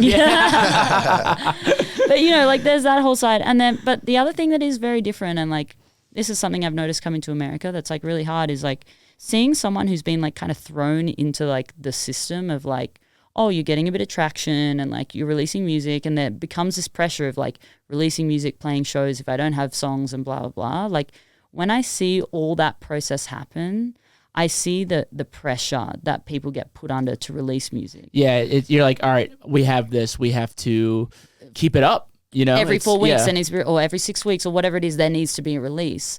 And I can see, this is, again, going way back to when I said, like, I'm so glad I had that COVID time to get better at producing, because now when I have pressure to, like, finish a release or, like, labels are asking for music and blah, blah, I feel I can produce something that is high quality, that is original, and that is me. You know what I mean? And that's because I spent hours and years in the door writing shit music, like writing fucking garbage, you know what I mean? Mm-hmm. And like spending all that time in there made me better, so that like now I feel like I'm at a point where I can do that. But a lot of people are thrown into the system really early. When they're not actually ready. They're not ready. Yeah, like you're releasing demos. And what are you doing? I don't know Alex personally. I don't know. I also am not familiar enough with her project. So like I don't see the arc or anything like that. But like you can see from someone who's like, I've been using demos and sample packs and all this kind of stuff. It's like that tells me that's someone who's still in the learning phase, who's not ready to be releasing stuff. Mm-hmm. And it's all these pressures. So like all of like the whole circle of this is like I understand how this came to be. it is disappointing to see from the labels that opportunities are given to music that's unoriginal. I'm not going to say, oh, it was this person and this was it and these are all the under-table handshakes and blowjobs and whatever. Like, I don't fucking know about any of that If there's any of that shit happening, I want to know, dude. I got to get in on all of that. Under-table blowjobs, where do I need to go? Because like, Club Zion is that's all the way in Atlanta.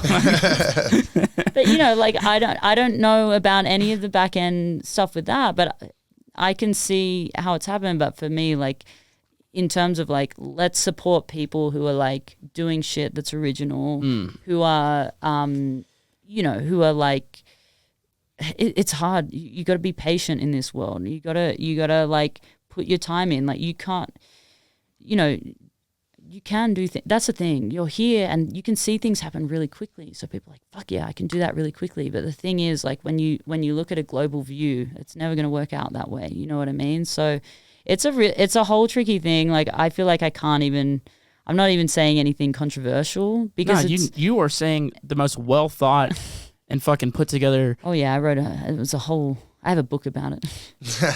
You speak good.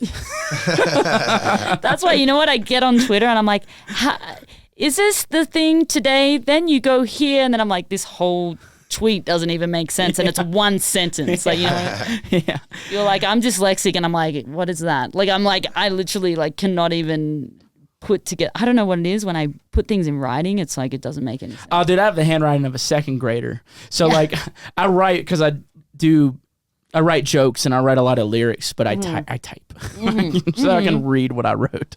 And also like the spell check. Yeah, it helps you for sure. I think I have, so I don't know if this is called something or like, I don't know, but I think I have dyslexia with numbers. Yeah, it's called something. Kyle, can you look up what that's called? It's another. That is a Kyle's thing. just Google. Kyle is the man. There's not actually Kyle here. It's just an Alexa called Kyle. Whoa! I have loved everything you've said in this podcast up until this point. You take but that's the only time take it back. That's the only time you've addressed him, even though he's changed cameras batteries, and he's like doing this whole thing. And he's doing the thing. He's busy over there, and I feel like we work him. I'm just sitting here drinking Dyscalculia. whiskey. Dyscalculia. That is the funniest fucking name for it. It's called Dyscalculia. Okay. Why is that so funny?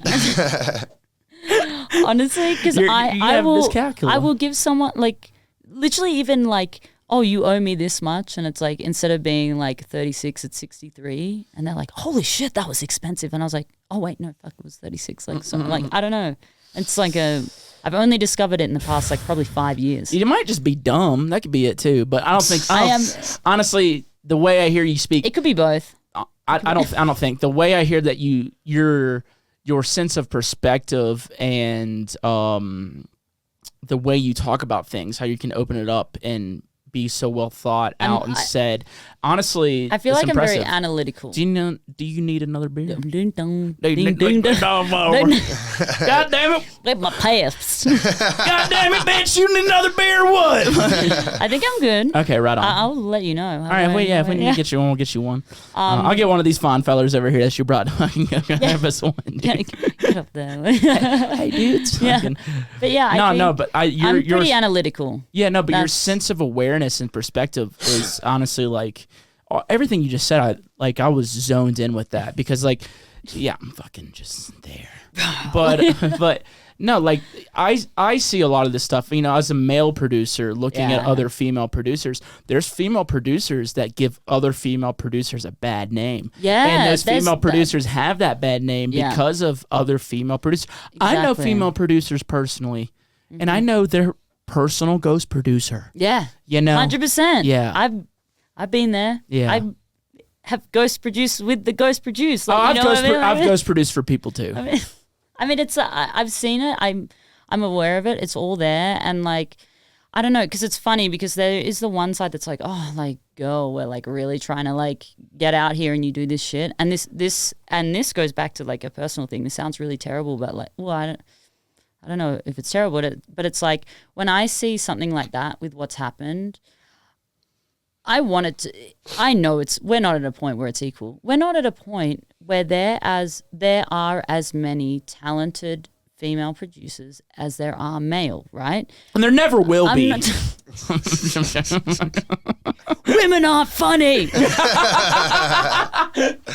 I'm going to make a clip of you saying women aren't funny, and then every time you laughed at something I said. Women are funny, Mitch. Get used to it. Women are smart and funny. I need to get over it. Yeah, get over it. But like, you know, I see things like that, and it's like, just from numbers, there aren't as many of us producing. Why would there be as many that are as good? Like, it just, statistically, it doesn't make sense. And I'm not trying to hide that. Like, there aren't as many of us in it. And I'm not saying they can't be talented, and I'm not saying that there aren't. There are like some fucking crazy female producers out there. I've gone to some writing camps, and I'm sitting there at the back of the room being like, holy shit, I'm watching someone produce a whole, like, this chick produced this whole track in like an hour and a half out of nothing. And I was just like, I've never seen anyone work that fast and that, like, just in that flow. Like, I don't know, it was crazy.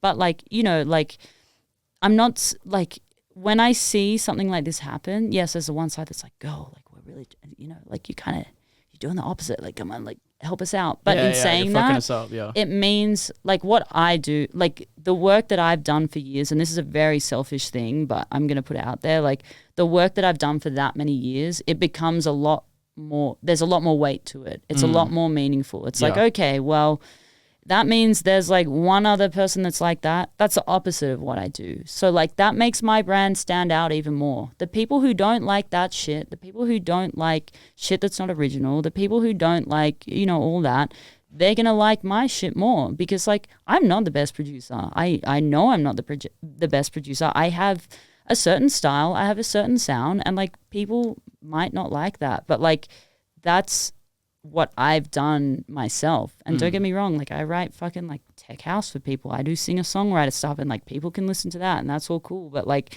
this is what I'm doing as an artist, and like, I don't know, like, doing it like real, it's like, well, people will slowly, when they start to see like, oh, okay, there's this whole thing, but it's like not really a real thing.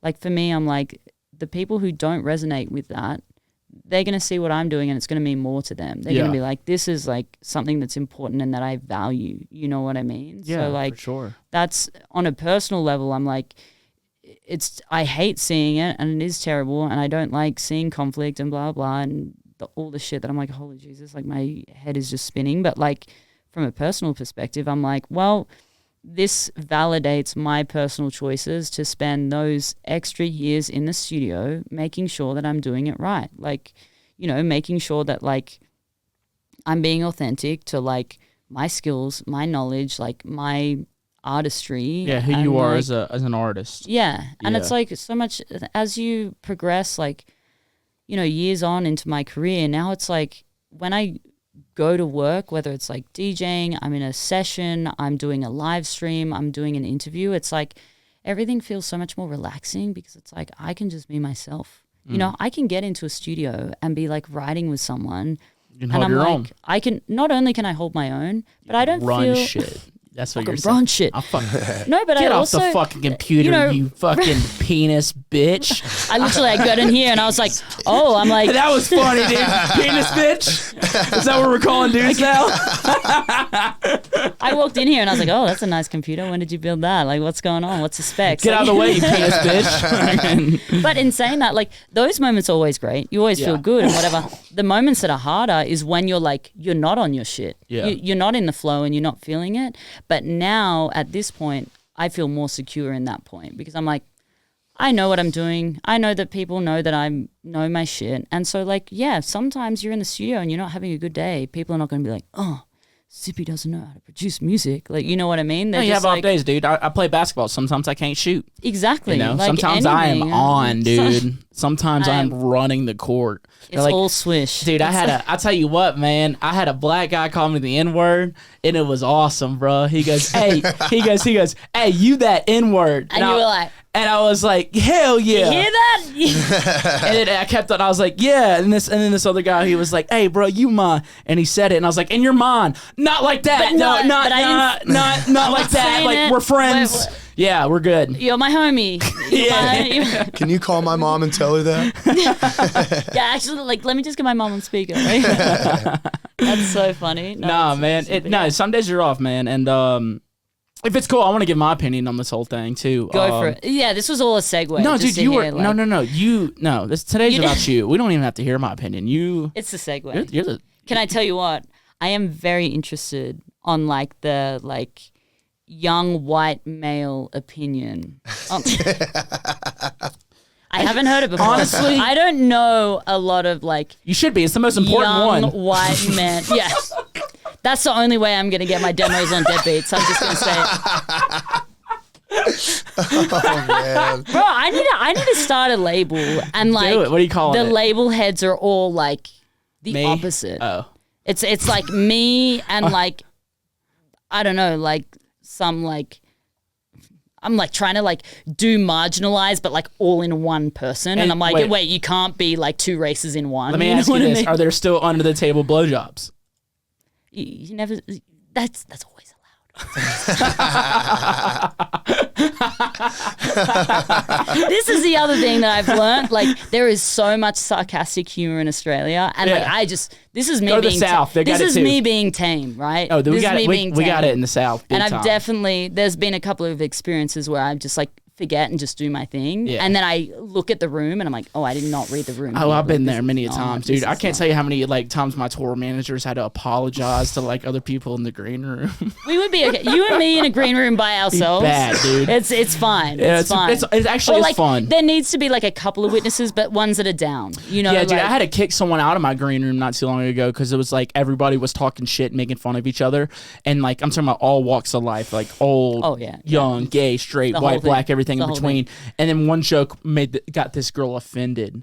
And I was like, are you... Wait, it was a girl that was offended that you kicked out? You're like, you can't be offended here. That's not how this works. I said, get the fuck out of my green room, dude. We're all in here fucking making fun of each other. It's weird because it's like... I feel like... I literally was like, I told him, it's like, get her out of here. Yeah, the jokes work because everyone is in a secure place. Yeah, everyone's making fun of each other. I love everyone. Like, I don't actually think these things. No. Like, I'm not walking up being like, oh, you know, like... I don't know. It's a weird perspective thing, but well, it's not weird. I think it's normal, but it's not. But like now I've noticed here when I start making these jokes, I start with myself because I get a read. I'm like, is everyone okay with me like saying these things about myself? And if they're not, I'm like, not the right crowd. It's all right. Yeah. We'll have a nice time and we'll talk about. Like, dude, when I'm doing comedy, I do the wrong jokes in the wrong crowd many times. That's different. Where I'm like, whoa, my bad. Yeah. Wrong crowd for this one, dude. No one in here's been molested. All right, let me keep going. How about the female pilots? Female comedians, not funny. Female producers, don't produce. Nah, man. I mean, listen, I love... Anyway, let me hear... I want to hear your opinion. I was just saying, I'm all about the shit talking, dude. It's the best. I feel like it's the best. We got in here and it was straight in. It's fun. You've been awesome. I kind of warmed up a little bit and I'm like... Whiskey? Yeah, it was a whiskey in the dude. Pabst. Honestly, the whiskey has to be sweating, dude. I don't know if it's. That's why I have the jumper on. It's fucking bitch. Yeah, I'm like, fucking. And it's loose. It's loose. Oh, dude, mine's so tight. I'm not trying to. Yours is loose. Mine's tight. I'm not trying to hide that I'm skinny. I just don't want to sweat. You know what I mean? Oh, dude, I'm sweating, bro. I don't know if it's like how good of the conversation, the heat of the argument. You feel the tension. The tension, man. I definitely feel some. I feel some tension, but yeah, dude. Was it the plums that got you? Plums, man. That's it. But yeah, dude, the thing with the Notler thing, like I said, I love Alex. I know her personally. I've had her on the podcast. And me having... So it was this. It was this. Did you cross swords or no? No, she doesn't have a penis, but if she did, I would like to see it. Speaking of, Kyle's going to show us his penis one day on this show. He's not circumcised. We'll talk about that some other time. Right. But today's not the day.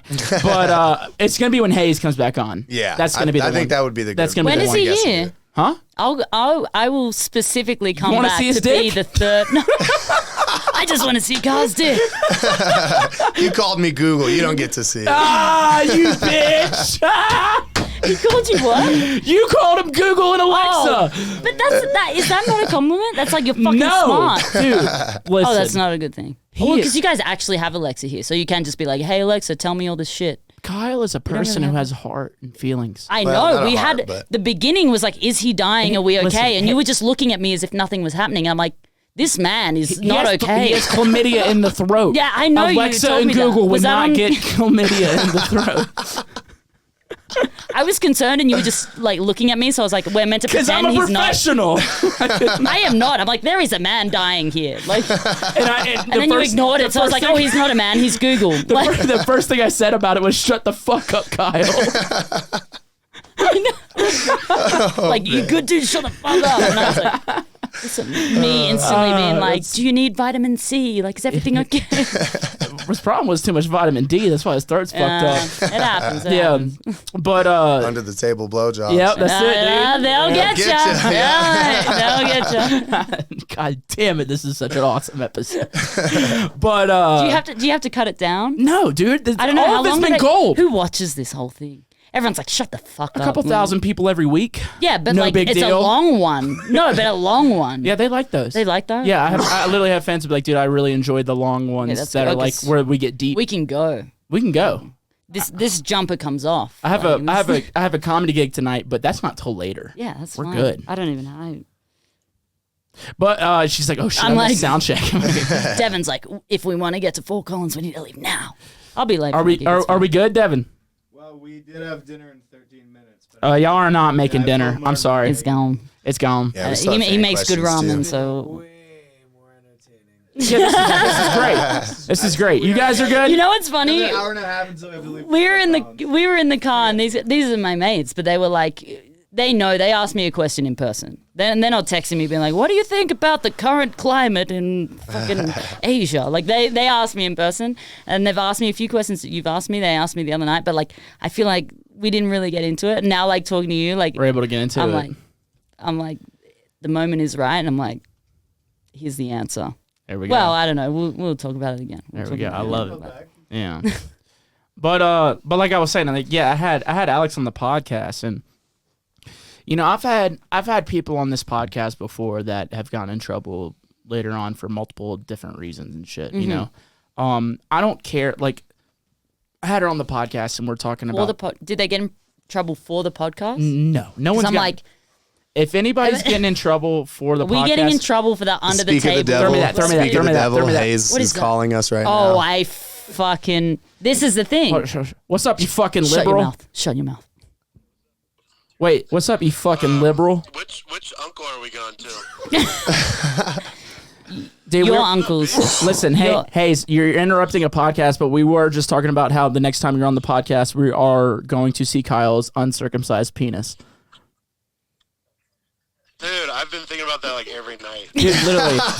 Honestly, every podcast is like a letdown until we see that dick. Dude, I've never seen one, and it's like kind of been a goal of mine. I haven't either, dude. Yeah. Yeah, it's going to be good. Well, I'm glad we can like cross that off our bucket list together. Yeah, well, I'm going to get back to the show because you're interrupting. I love you. Bye. Okay. We're gonna do foreskin shots with Hayes. I'm just picturing like a photo shoot that starts with like naked dudes, but with like dressed penises. So it's like, you know, like starts with like a bow or a sock. Oh, that's blah, not. blah, That's and then my it gets, OnlyFans. like, That's my OnlyFans. Yeah, I do.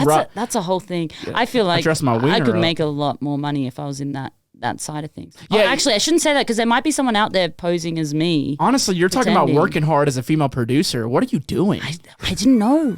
I'm new here. I'm like, people are messaging me about feet pics. And I'm like, whoa, That's like, awesome. why am I DJing? That's like, Dude, I get nasty ass fucking DMs. People use the hotline to like tell me they want to have sex with me, but You know like what? I don't- never I'm- been feet. Never I been feet. surprisingly don't get a lot of nasty DMs. Oh, I get this. Oh, I know. Lordy Jesus. I don't know what you it angel. is. It's okay. Like, I'm not mad about it. I know. I've seen like 3 dicks in my DMs. Like, Oh, that's- dude, I fucked up and talked about how women are bitching for no reason, getting dick pics because I never get them on a podcast. I was joking around, and the big next mistake. week I got a lot of dick Yeah, pics. actually, I shouldn't say this on here. Yeah, because, you better I'm chill, dude.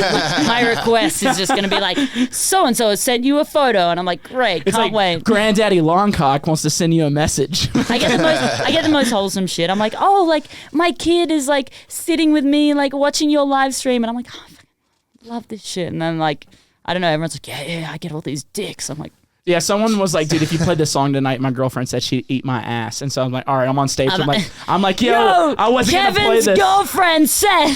I wasn't going to play this, but you better get your ass ate, boy. You know? Or leave her. That's amazing. But anyway, back to the honestly, it doesn't matter, dude. I want to hear it. And listen, I'd have her on the podcast any day because she's a fucking interesting person, cool person. I like talking to interesting people that are fun to talk to, right? Yeah. That's not the point of the podcast. That is the point of the podcast. The podcast isn't even really about the music. How much have we talked about music? Probably about 25% of this, maybe. It's you were just doing your due diligence just to make sure I do produce my own music, and then you're like, okay, we're good, let's move on. Yeah, there we go. Yeah, you get it. I was like, women don't produce. Oh wait, she does. Never mind. Wait, tell me what a compressor does. Like. What does EQ stand for?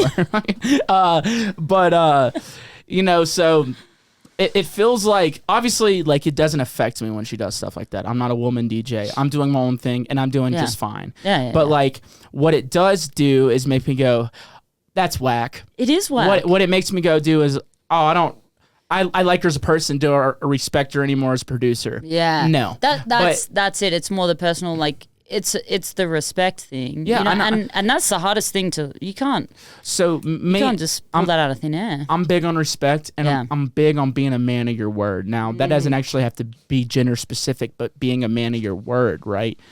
And I feel for like Martin Liquid whenever when something like this happens, because Martin's a really good friend of mine. Yeah. And like things happen. He's had a lot of things happen where like artists that he puts his faith and trust in because they gave him their word. Yeah. Right. If you give me your word, I'll hold you to that. Yeah. A man, and it doesn't have to be a man, but just the saying, a man is only good as his word. That has to mean something. Yeah. So whenever something like that happens, like that, me being raised is like, hey, you have my word. That means something to me. 100%. That means something to me very deep. You know what I mean? So whenever something like that happens. She released an EP with them, right? Yeah. And so, when something like that happens, it's just kind of like, you went against your word. Yeah. Not a man of your word. Yeah. And like I said, doesn't mean I love Alex. She's awesome. Yeah. Maybe, she said this was her early on. Maybe it was. Maybe she's still learning. But also, we've all been those learning people. We've all 100%. Been the beginning producers. 100%. I never put out a demo track. You never put out a demo track. I even put out tracks where I'm like, I made this main synth from like starting with a patch and then I tweaked it and now it sounds like this. But and you're still stressed, it was, and you're stressed if you look about at the that. Serum patch and you can see that I've like downloaded the original patch from this place. I'm like, whoa, people will know my kick is from like Virtual Riot's fucking kick pack. Like I do have a snare that I'm like, this is like, besides obviously like the EQing, fitting it into the mix, I'm like, you can find it, and it's there. Like, I just pitch it for the track. Like, it goes up or down, however many semitones it needs to go if it fits, and that's it. Like, it's called, like, Micro 2 or something. I'm like, that's the one. Like, you know what I mean? Like, I'm not here in my, like, studio, like, renting a fucking drum kit and, like, making rim shots. I got one out there, so whenever I actually would love to whenever do we that, get married, I have mics. We can record drums. We can consolidate equipment. I have very little. I have some nice like panels for the wall, but I got a lot of gear. I have a like twin. I have a UAD Apollo twin. That's about it. You can do the American thing and divorce him and take half of his gear. No, you know what? It takes a lot longer here than it does in Australia. Good, you bitch. You're not taking my shit. So this is it. We don't have to be married, right? We don't have to be married. Yeah, come to Australia. We'll sort this out. We don't have to be married. You have to be... Okay, don't quote me because it's probably changed by now. But if you live together, like if you're in a relationship and you live together, within 6 months, it's a 50-50 split. Whoa. Yeah. That's fucked. I would never move a female in, even if we were married. But you know what? The reason why I think it works a little bit easier in Australia is because most Aussies like, they break up and they're like, good on you, mate. Go have a good life. I don't give a fuck. Listen, people be like, give me motherfucking money. Like, if she took my fucking equipment, like take the bed, take the furniture, leave me my fucking music gear in my truck. But that's the thing. In Australia, you're like, oh, you wouldn't do that. And so then people don't because you're like, oh, you wouldn't do that. But like here, people are like, yeah. They'll do it. This is a nice glass. I'll take one. Thank you very much. I'll take this mic. Dude, don't take my gear, I leave here man. with like chairs and shit. take my manhood with me, man. I've been here for at least 2 hours. I deserve like a chair. Like, yeah. I'll give you a koozie and a good story. And a good story. Well, that's better than most valuable. things. That's Yeah. better than most things. But yeah, like we've all been there at the start, and you're like learning shit. Like no one's, you know, like fuck. Everyone started somewhere. You know what I mean? Like everyone's been shit at producing. Like I don't know. It's an awkward one. It's a tough one. But like yeah, when you say like being a man of your word, like it's hard. You put your trust in people. Yep. It's like putting your trust into somebody is a very like there has to be meaning to that, right? Like that has to mean something to say, yeah, exactly. I trust you here. Mm-hmm. You know what I mean? Like Yeah. you have to hold that to a standard. And especially in these labels that are very like they become families for sure. Like it's not just like, oh, like, you know, you try and sign people that you're like, they're a good person. Like that's also important. Like you want to have good people associated. You want to like, when you go to shows, you want to see good people. You want to hang out with good people, you know, like that whole thing. And then like, I want to be around them fucking nerds. Yeah. Some fucking I'm dorks. a fucking dork. Dude, Here I'm I a am big being dork. like, have you read this book? You're like, Dude, I don't read. I'm like, I was "Whoa, fucking okay, I'll watching just go fuck myself then. Like, the new Dragon Ball Z manga on YouTube today. That's how big of a dork I am, man. But oh my god. But yeah, it's like I don't know. It's definitely like a tough one with that whole like dynamic, you know, because then it that goes happens. deeper, man. Look, to be honest, it affects Alex the most. You Yep, know, like for sure. yes, people. I feel for it. That's why I shot her that text. Like, hey, it sucks, but like, stay up, player. Yeah. You know? I do get like there is a part of me that does get a little bit annoyed seeing people defend some people and not defend others, or like pick one side for one thing and not for others. When I'm like, this is essentially the same scenario, but it's like different context because here's a woman doing it and here's a man doing it, or like, you know, like here's this person doing it who's bigger up and here's this person who's like a smaller dude. I'm like, the same standards should be, you know, not the same. It depends what we're talking about, but like same standards across the board. You know, like if a guy is doing the same thing, I should expect them to get the exact same treatment. And I don't think like if some guy came out being like, or I don't even know how this whole thing erupted, but like if it came out that some guy had just been doing demo tracks, first of all, I actually think it would have been swept under the rug more because people would be like, I don't give a fuck. You know, some guy is cancelled in 30 seconds and it's gone and blah, blah, blah. Yeah. But this whole thing is like, there's a bit more weight to it because it's like, it's like females that we're trying to support. We're trying to flip that narrative of like, we're really doing our shit. And then it's like, because I'm going to be honest, like we do have to do a bit more to prove ourselves, which I understand it because there's not as many, like, you know, we're trying to prove, it's proving like we're not that stereotype, you know? So like there are times where I'm like, oh, I've had to be a bit bigger. I've had to like sell slightly more tickets. I've had to have a few more streams and blah, blah, to prove that I deserve the spot that someone who had less than me got. But in saying that, like, I don't know, like then and there's like this moment where it's like we're trying to flip the narrative and then you're like, oh, this is kind of like getting another number for the other side, you know, like let's you know, keep going.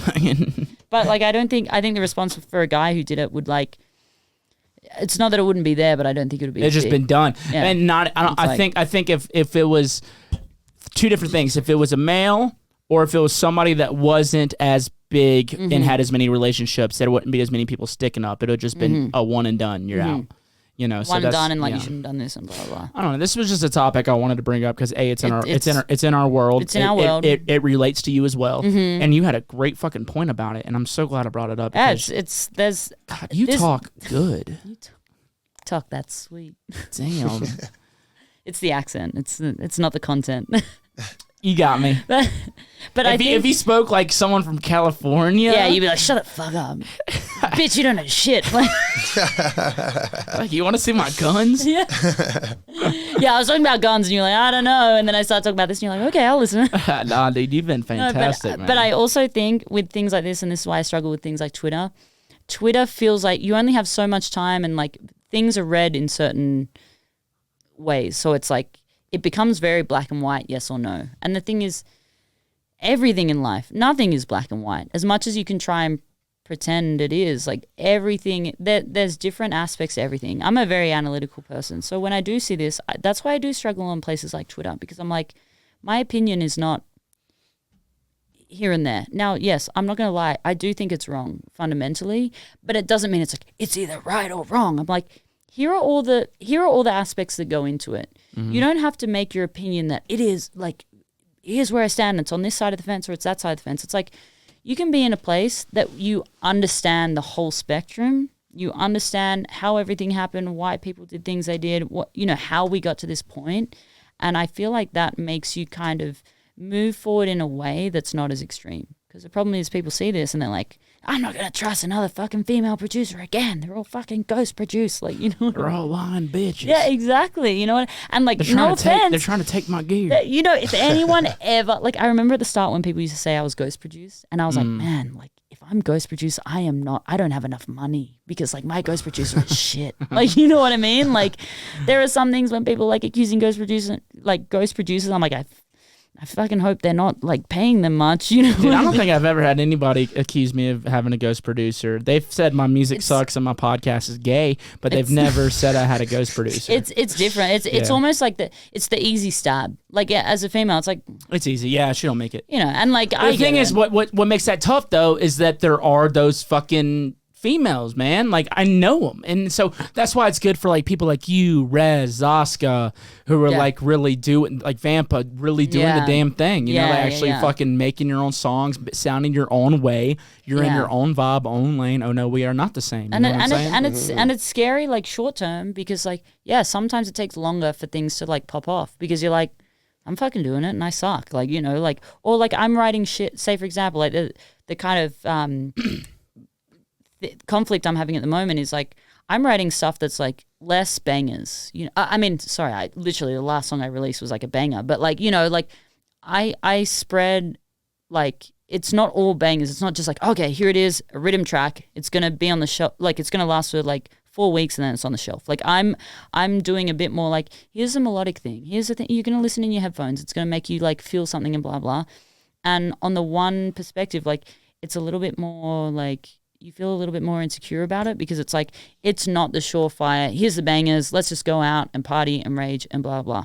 But like, I don't know, in saying that, like, it's a bit more of a risk short term. Like, it doesn't give you the instant gratification, but long term, it works out. You know what I mean? And like seeing those like producers, like especially the female producers, I know that the quick grab is there a lot easier than guys. Like, there is a quick grab for girls that are like, I'm marketable. People get behind it. Blah, blah, blah. Let's go. If you're like an attractive woman who you can build a brand behind. Like, it's just like, here's the brand. Let's go. We don't have to think about that aspect. But like, again, like long term, like. Yeah, you're not trying to do fucking 2 to 4 years. You're trying to make this a whole life career. This is it. This is going to be my whole life. And even I'm an artist and I love being an artist, but like, I'm open to like in the future, I'm like, I'll write for other people. I don't have to tour. I can sit at home. Write music, like, you know what I mean? Like there's a whole lifetime, you know, like when I was in Australia, like I couldn't play, there is no way I could play a 3-month tour I couldn't be an opener for a 3-month tour. It doesn't exist in Australia. So here I am being like, okay, like the ways I can write, like I can make music and money, I can make money in music is I can write the opening song for a podcast. I can be someone's engineer. I can write music for someone who's in this genre. Like, you know, like I had all these other ways. It's like, this is like still me being able to like pay my rent, but also be in music full time. So then that kind of opens you up to like, oh, there's like a whole life out there that's like a lot longer than just like touring. Yeah. You know, and you see people, they get burnt, eaten up and spit out within 2-3 years, you know? Dude, I'm sick of getting spitted on, man. First, I was into it. It was good for a while. It was, dude. It fucking did good for me for a while, man. But yeah, it's an interesting perspective, and it is different if you're like female or male. So it's like it's a whole thing. Like, but you wouldn't get the ghost production stuff a lot. No, I've ghost produced for people. Yeah, but and that's the thing. I've never gotten the ghost production side because honestly, I'm gonna just jerk myself off when I say this, but like, amazing, huh? Fucking amazing. No, but my shit sounds like me. Yeah. You know what I mean? Like that's it. You know what I mean? Like I don't know how someone could say it, but like, all right, who made it? Mm-hmm. You know what I mean? Who's writing a song about eating ass? No, me. Right now? Maybe. I was about to say who's writing a song about. I was about to say who's writing a song about sucking dick.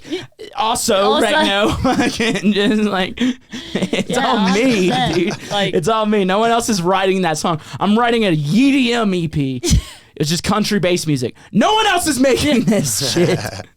100%. Yeah, I definitely like. I get it. You know, people look at me and assume, but like it's like. Also funny and ironic because like, did you just assume my skill? I did. Do you know what's also funny? Like I put a tweet out this week. I didn't comment on any of this sort of stuff, but like I did put a tweet out being like, my biggest like, I don't know, like one of my big moments was like, oh, someone commented on a song that I released once. This was like years ago, being like, oh, it sounds like this person, like insinuating, like saying that I had been ghost produced by this other person. Which was ironic because I had ghost produced for them, right? And it was like, I loved that moment. I read that comment. I was like, this is the best. You're like, I've made it. I'm good. And then again, like in the comments, someone was like, oh, was it for a chick? And I'm like, I feel like my dick grew 3 sizes because I was like, it was actually for a dude. And that even makes it like, it's like this whole like fuck, man. Opposite of this whole thing where people are like, there's no fucking way. But it's like, I also don't talk about that stuff because I don't need to. Like, if like I don't need to tell everyone how big my dick is. If they have the luxury of seeing my dick, that's great. But if they don't, dude, I mean, Kyle, dude, I need what you need, dude. Because like, if my dick could grow 3 sizes, yeah, 4 whole inches. That is fucking. This is coming from the girl who has like boobs that go inwards, like. Like my penis is also an innie. I don't have the problem where I get sexualized because there's nothing to like look at. Like if I honestly like put my hair up in a cap and like wasn't wearing a shirt, like people would just think I was a shirtless like prepubescent dude. What's the most sexualized thing about you then? Because I want to answer this on my point, dude. Because I have a thing that's most sexualized about me. What's your thing? My mullet. Why is that sexual? I'm dude, Australian, so everyone has a mullet. I'm like, oh. What do you mean? Why is it sexual? It's sexy. Is it not sexy? I see it all the time. Or whatever. Then whatever. Fuck. That's sexualized. Hey, thank you for making me feel normal. Bringing you down a peg. I'm like, I needed that, dude. So you need to move to Australia. I was just talking about how sick of getting spit on. You see a guy in Australia with a normal haircut, and you're like, damn, like I haven't seen that before. You're like, look at this fucking clean dork. cut. Like you see a guy without a mustache, and you're like, holy shit. You're like, oh my god, this guy must touch kids. But out here in the States, you see a guy with a mustache. Is the complete opposite. 100%. Like, if you didn't talk, I'd be like, oh, he's an Aussie bloke. Like, what do they sexualize you though?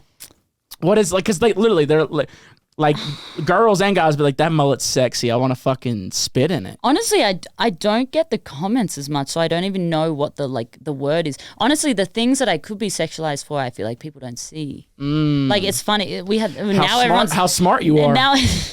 I'm like, hide it. Then people will think I'm ghost produced. I talk really good. Yeah, actually, that's the thing. People do, like, they hear my accent, they're like, oh my God. Oh, that's what it is. It's the accent. That's and I'm what like, this fucking accent is like, I can barely speak. I don't even say a T. Like, I've never said R before in my life. Like, you know, like I say. Never said R? I say Denver, and I'm like, Denver. And people are like, oh my God, say it again. I'm like, what? Say the N word. I can't say that. Catch me off guard, like peer pressure.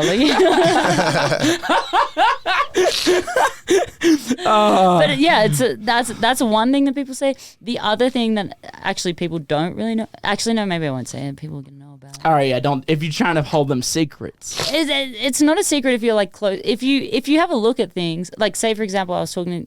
Hayes is a good friend of mine. Yeah. Fucking joker. He's a great guy. I love him. I can just talk shit and it's fine. All day. You know what I mean? Every day with that dude. And I had a show, I don't even remember where I was, San Francisco, something. I don't know. He was there. I was getting ready. I was straightening my hair and I'm like having a little moment. I'm dancing. And I was wearing these. So if I wear a long t-shirt, I usually have like just tight shorts underneath, just like keep everything tidy. I don't know. Whatever. Yeah. Anyway, I'm wearing these tight shorts, but like normally my shirt's over the top and it was, like over them, and it was like kind of tucked in so you could kind of like see what was going on. Anyway, I'm dancing and I turn around and like put my butt up and like Hayes was like, damn. And I was like, what? And he's like, Sip got that dump truck. Oh, damn, dude. She got an ass. Like, no one knows. I'm fucking tiny. Like I'm like 5 foot one on a good day. I'm like, I'm wearing my platforms. I'm like, yeah, like, you know, like this kind of thing. But I'm like tiny, and again, like it's no secret, I have no boobs. But like, you know, I guess I have like a little bit of a booty. No one really normally sees it because I'm either wearing super baggy pants or like, again, like I'm wearing an oversized t-shirt. You can't really see it, whatever. Anyway, this day, like, it was literally like Hayes was taking a video while I'm like being a goofball and straightening my hair and whatever, and I was like turning around and dancing. So he didn't even really notice it. And then he went back into the video, and where it stops at the end is just like my ass, like just straight up, like, and cheeks, like, you know, there was like a line in between. It was like, it's like it's been photoshopped, right? He was like, holy shit, you know, goes on this whole thing. And then he puts it as his desk, like his, what do you call it? His screensaver. He put it as his screensaver on his phone. I love that. So he puts it as his screensaver on his phone. And then by the end of the night, 3 people's screensavers were photos of his phone of my ass. That's like, good, man. That's good. And it's like, I don't know, I feel like it's like his little, like, that little group of like secret thing, like Sip got that dump truck, you know, like says it like that. Where I'm like, I could hear him saying it too, man. Dude, no, you're right though, dude. Honestly, fuck the mullet. It's the accent from me too, dude. I can't, because I say like yes, ma'am, no, ma'am, yes, sir. And like if I'm somewhere when I'm like yes, ma'am, and I ain't in a place where they do that, like the ladies are like, oh, you're just a sweetheart. And I'm like, no, I'm just polite, bitch. I'm just polite. I'm polite, bitch. Reach under the table. See what you That's it. It's the accent, dude. You ain't lying. Honestly, about that. the mullet is great. I'm interested. Well, I guess it is sexualized in Australia too. Well, the thing is that they're not called like, mullets no more. What are they called? Slut cuts. That's what I started calling them. Slut cuts. Slut cuts. I ain't never heard them called that until I'm gonna take that, honestly. You I can call them that. slut cuts. You can have it. Yeah. That's your thing now. I mean, you got one, so you can say a slut it. cut. You can say it. Yeah, it's like, good. That's why I also like, I feel like I have the universal hall pass for the C word. Cunt. Because like I'm a female and I'm Australian, so you it's can like say cunt. Honestly, I can say cunt. Anybody can say cunt. You can. You actually, your accent helps as well. Because it sounds like it's with the K. Yeah, and the K is aggressive. How many Ks? Oh my god. One or none. One is too many. Like, but like it's more about the end. The start is aggressive for you. I lost you on the case. That was fucked up. That was a fucked up joke. I'm like, one is too many. You're like, I can say one. I'm like, can you? Oh, you're from the South. Okay, I don't know how it rolls down there.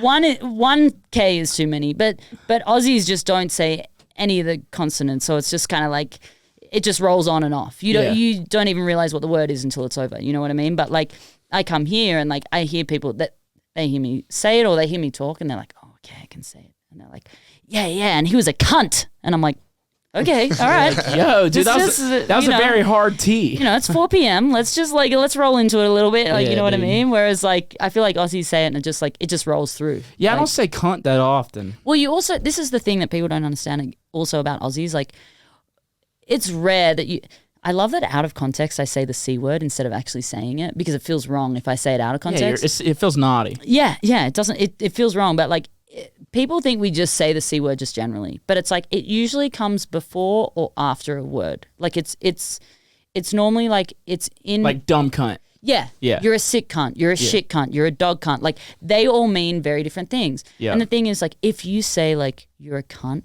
like just by itself, that is like yo, like you don't say that shit.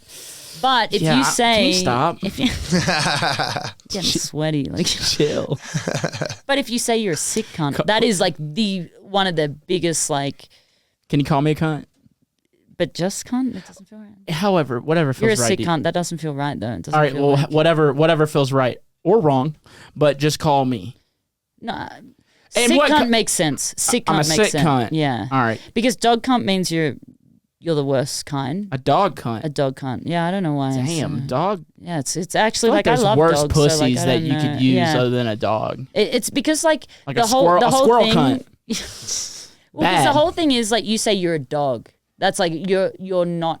It's weird because everyone loves dogs, but it's like that means you're like you're dogging me. You're a dog. You're like not. I don't know what. It wouldn't feel right Carl, saying. can we look this up? I didn't. It wouldn't. He But doesn't even know what he's looking Yeah, up. he's like dog, like you know, like He's looking up dog dog's cunt, animal. and then just out the results. It's like of dog Urban cunt. Dictionary, but Australian dog. Like it's Dog like pussy. You're dogging me, like you're being, I don't know, not a good friend. Someone who stabs their mates in the back. That's it. Right? Damn. So if you say Okay, you're I a get dog it now. cunt, you're someone who stabs someone in the back, but worse. You know, You were against your word, but worse. but worse. But times, but doubled. Whereas if you say like you're a sick cunt, it's like I'm not gonna say you're sick. Like I'm not gonna say you're awesome. You're double that. What about like a fat cunt? Like I love calling my buddies Yeah, fat it's- pussies. I feel like that's a fun thing to say. Yeah, but fat pussy, I feel like it's like It's fun. it has a different. It's just fun. context. It's fun. It's fun. Fat pussy is it's a- fun. Yeah, sick cunt means very cool fupa. person. Like you know, foo-poo, a foo-poo, foo-poo. Dude, I love the poo-poos, man. Dude, Oh my God, Sips, this has been absolutely I fucking know. Sorry, incredible. we went way too long. Don't It's, apologize. This has been absolutely incredible. We'll cut We're not it done. off We're and not just done. sit No, here no, and we're s- not. oh. We're not done. We had Not some. fucking leaving. Please never leave.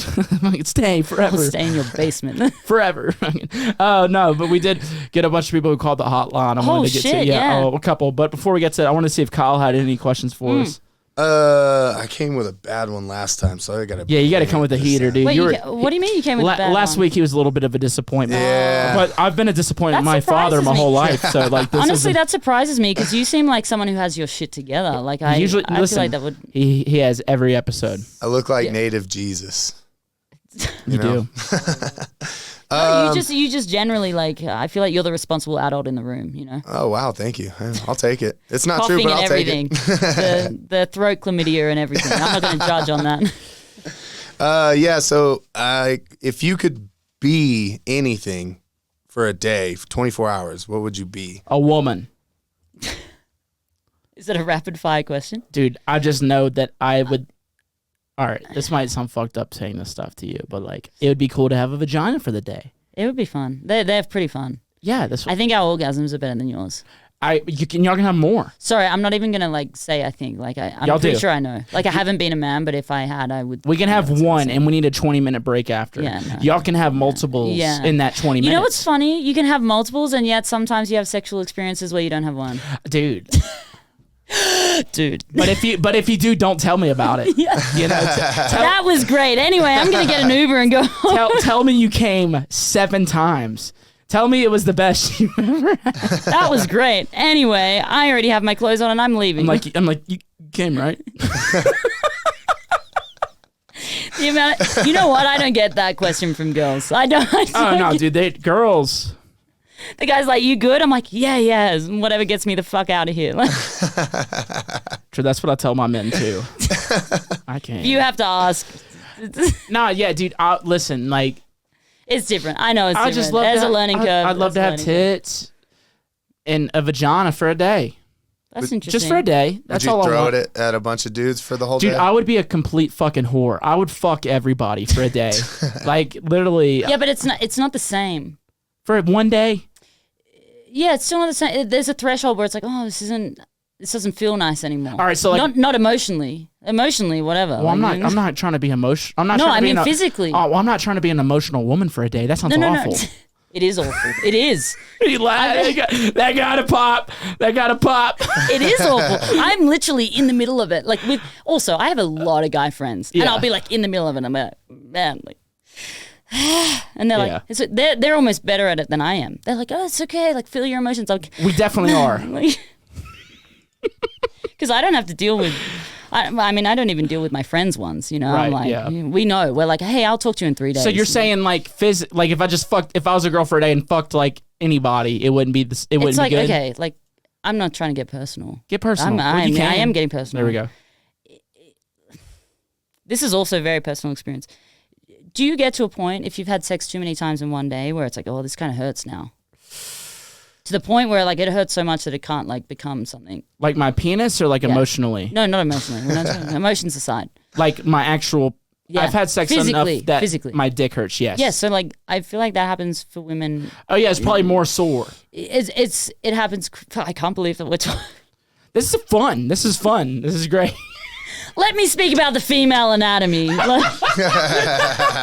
me get a diagram out. No, but like I feel like it depends how many gaps, how much lube, what we're really doing. Man, is it 1 or 2? Like lube. I used to sell THC lube when I was a younger guy. Is that a thing?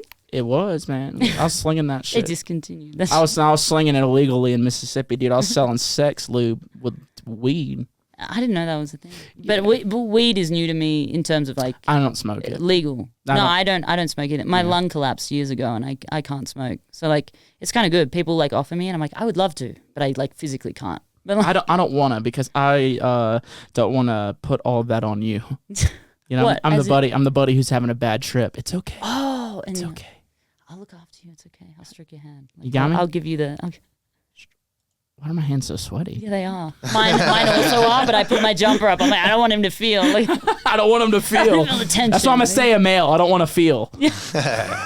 You're like emotion. As soon as I'm like, how much sex can you have emotionally? I'm like, well hang on a minute. All right, so yeah, okay, I can see Anyway. it getting sore, but for a day I can handle. Yeah. You don't have to worry about the next day. But if I was a woman my whole life, I would not be a. You don't What know. was your Years, answer? You go through. I didn't even. You went straight to that. I'm like, I don't know, like fucking like some random person. That's honestly like I've never thought about it. It has like a person. Anything. Like I'm not going to be a park bench. Park bench. Yeah. Actually, you know what? I would really like to be a bird. That's good. I'd like to be a dog. A dog would be fun. Dog would be cool, Yeah. but so the reason why I like birds is like I just feel like the feeling of flying in a place that's like not fearful. It's like, oh, I can just like glide and chill. That's and blah, pretty blah. cool, Like yeah. I feel like that's like a kind of a cool experience. Dude, a dolphin. I love dolphins. I think they're awesome. I don't but think I you don't love think, dolphins. No, how you know answered what? that. I think you actually hate I the love dolphins. I've surfed with dolphins. I love it. Like I'm Australian. It's like we have to like dolphins. I'm Australians. We have to like them. I like I'm them. Australian, so this is my like reason why. But no, But deep down, she's like, "Fuck you, a dolphin." I hate dolphins. No, but the reason I wouldn't say dolphin is because I don't think they can get from place to place quick enough. But like being underwater. Yeah, that is really That's cool. why I said That it. is wild. Just being underwater and just like chilling, being and it's smart. different from being a whale because I feel like you are underwater, whereas like dolphins, like they kind of surf. They can like they have. They can hang out with humans. Seals too. Seals Dolphins have a good actually time. rape people. You know that's a thing. That's do you the mean? thing. That is a thing. Dolphins rape. Man, you got different Kyle, dolphins can in you America. look up We don't how have many- those dolphins. How many Already on it. dolphin rapes If have we happened? had that in Australia, there would be some law that like makes sure that never happens again. Australia is like that. If one thing happens to one person, they're like, "This can never happen again." So then we like make why you don't have some guns, yeah. law. Yeah, they're like, "Oh, like 13 people died, never again." Yeah. Let's take them all. There are more than a dozen cases of dolphins attacking humans and raping them and murdering them every year in the U.S. alone. Damn. So it's not just In the U.S., rape. though, let's talk about that. In the U.S. alone, I'm like, yes, alone. Like, we don't have the rapey kind in Australia. We have the kind dolphins that'll take you on a date and then walk through the door and then leave. Honestly, I was know? I was surfing up in Queensland, right? And I saw this thing in the water as I was surfing, and I freaked out. And I went into the shore, and I realized there were dolphins. And I went back out, and the reason, like, they love like playing in the waves, and like they're not like scared, especially up there. There's like not as many. They're not trying to people. rape you either, No, so that's they're- good. You're they're- safe. They're perfectly satisfied sexually. We got see- them Florida dolphins, though. you Yeah, know? they see my mullet and hear my accent. They're trying to get in this Yeah, booty, they're like, dude. this guy doesn't know shit. I'm about to. All right, let's get to these. That's fake not. That's not a joke. We should not. We're having fun, dude. Wait, didn't you say that you were talking this is to Aaron on from- a? Sorry. Oh, Go ahead. Oh, these are. ahead. They're recorded questions. Yeah, dude, I'm not having. Oh, sorry, I thought I'm not having people live. You're a comedian. I think everything's a joke. I'm like, yeah, funny shit, dude. Like I tweeted it, just being like, yeah, no one wants to ask questions. People actually. yeah, wanna wait, I ask have a questions. hotline. People call the hotline. I thought you just joked about it and put my number in. And Majority of the people don't use it to ask questions. yeah, no, they're yeah. That's it. Okay, let's. I'm. Now I I'm will into say it now. some of these questions that might get asked, we might have covered them, but let's go. Yo, this is Aaron from FLA. What up, My Aaron? question today is, how has producing music changed the way you listen to other music, like analyzing or, oh, maybe I can sample that? Because I know in my music production career, the way I listen to music is way different. So I was curious if you guys are the same. Love you both. Sippy, you're killing it. Taboo, Can't wait to see you. All right. Have a good one. It's friendship. That's Why did friendship. that felt right? It was like it felt so right. Actually, we should do that more often. we should touch hands more. We should touch hands. Ever since the first time, the clammy hands, I was like, I need. Honestly, that is a good question. Because I feel like it's changed. When I first started producing, all I could do, as you can tell, I'm like an analytical person. So when I first started listening to music, I just was breaking down every song, like how are they doing this? What are they doing there? Blah, blah, blah. Like I couldn't hear music the same, and I was just like so interested. And like I was listening to a lot of bass music, honestly, because I was like, I want to work out how to write this. I was kind of more comfortable in other genres, but like bass, I was like, oh my God. Like I wasn't very good at sound design. I was good at writing songs, but not sound design. So I was like, how did they make this? Blah, blah. And so at the start, I like struggled to like listen to music in a way that wasn't like analytical. And then I went through a whole period where like that kind of went away. And then I realized I kind of hit this threshold where now when I listen to music, like I don't listen to a lot of bass music, honestly, in my spare time. I listen to completely other shit. Like I go to like jazz nights in LA because I'm like, let me like feel and listen and be inspired. And it's like, I don't want to hear a song that's already written that like I like, because like I don't want to write the same a jam, thing. dude. Yeah, I'm like, let's hear something like completely different and let's get inspiration. But now the thing is, I find I get songs that I'm like, I become like obsessed. Like I'm like, this is the best song I've ever heard. Everything about this song is like so perfect, even if it's not perfect. You know, like even if it's not the best mix or the best producer, blah blah. Good I'm like, idea. Yeah, I'm like, this song I need to listen to it like every time I get in the car. First song, and it goes on 3 times, and then I can listen to other shit. And I think like I have a different appreciation for music. Like there's the one side of songwriting, which I'm like, yeah, like good story. It makes me feel something, like that whole feeling thing. And then there's the producer side that's like, damn, I fucking love that snare. Like I have this song that I'm like, I will literally, if I could mute the snare, I would. And I'm like, just let me get that snare. I'll go to sleep to that snare. Like just put it on like all night. I'll get divorced to that snare, dude. With me, dude, so like I grew up a musician. You know, I toured in bands for a long time, and you know, if it wasn't like heavy or like heavy musicianship, I thought it was gay. You know what I mean? Like, like I wasn't like, you know, I was a big metalhead, so I was like, you know, I used to make fun of dance music. You know what I mean? When I was younger, and now I'm able to appreciate simplicity. Yeah. Writing something. Yeah, the right things in the right spot, 100%. It's really hard to make simple sound good. Yeah, it is fucking hard. It's like, very hard. I literally just released a track yesterday.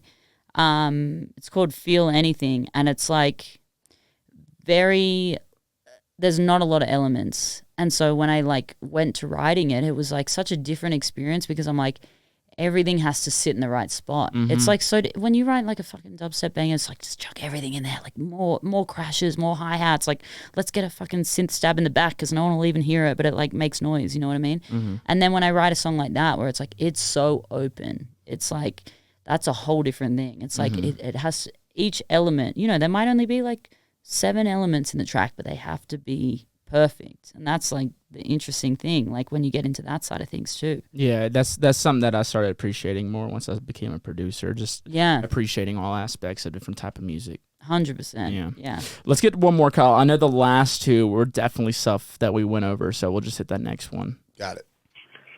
Hey, Taboo. Hey, Sippy. This is Julian. I go Julian? by ILY. I'm from Dallas, Texas. ILY. I'm with my girl, Bass Kitty Haley from Dallas, Texas as well.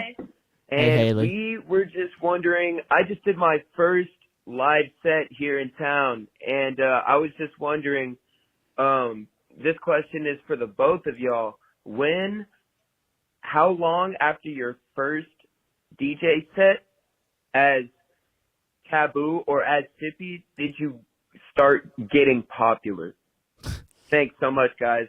Have a good one. Hope y'all are good. This is a fun question that he's not going to like the answer to. Yeah, I know. As soon as he asked that question, I'm like, oh. Yeah, he's not going to like the answer. You can feel him on the high after that show. He's like, yeah. And he's I'm like, dude, I'm fucking doing EDC next year, you know? And he's stoked. Yeah. You go. I want you to go first. Dude, probably like 5 or 6 years. You know what I mean? Yeah. 5 or 6 years after that first one. I mean, I'm 8 years in, coming up on 9. Yeah. As TVBOO. Yeah. And I've been doing music since I was 9 years old. Yeah. You know what I mean? Yeah. So when did I start getting popular? I mean, fucking honestly, probably 2020 or 2021. Yeah. Like I was on my co-headline tour right before the pandemic. Me and DMVU shut down. Mm-hmm. But like I seized the pandemic and like just really focused on the online shit, and that actually helped. But it took like 5 or 6 years, man. It takes a long time. Like I feel like you get that high from like the beginning, and you're like, oh my God, this is amazing. And then I don't think you realize how long the journey is. And like, it's funny because I hear that and I'm like, oh, I'm not popular yet. You know what I mean? Like, cause you're like, every time you get to your next point, you're like looking for the next one and like, you know, that kind of thing. It's the life of an artist. You're never satisfied. Yeah. And you get that show and you love it and it's a high and blah, blah. But yeah, it honestly is like years before. I think people always think like people like blow up and blah, blah. But it's like, yeah, but they've been doing this for like years. It's not like this is their first set or whatever. So for me, like I had a bit of a different experience in terms of like my first show was popping because it was like a DJ competition. So it was this whole thing where it was on like a filled room. Like that was the kind of point of the whole thing. Like you had a whole stage, everyone's already there. So it was like, that was my first time I DJ'd.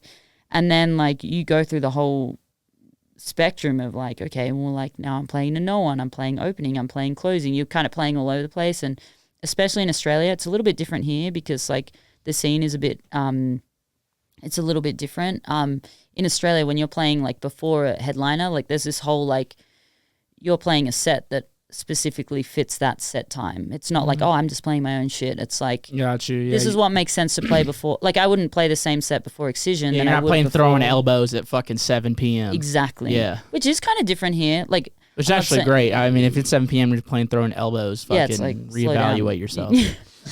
You know, it's like, which was kind of good because I found my sound, it helps you find your sound because you're like, this is Sippy at all hours of the night. This is Sippy at 6 p.m. and this is Sippy at midnight, you know, which was like kind of good. I don't know, dude. You can catch a different TVBOO at different times. Yeah, but that's what I mean. Like, it's not the same set. You know, it's like, I can be Sippy at 6 and be Sippy at 12. They're kind of like, it's a different vibe. Like, again, I'm not playing throwing elbows at 6, but I might play it at 12. You know what I mean? But it's still like, it's still your kind of sound. I ain't playing it, vibe. dude. I ain't fucking playing it. I'm not playing it. But if I was, I'm just for like the whole purpose. But yeah, like, it's definitely, I think people don't realize like it takes years. Yeah, like, a long time, man. And it takes a long time and it still might not happen, but you just got to stay in there. Yeah. 100%. It's like it's the long game. Like don't get disheartened if it doesn't happen in a year or 2 years, you know, like just be confident in yourself and like if you believe in yourself, like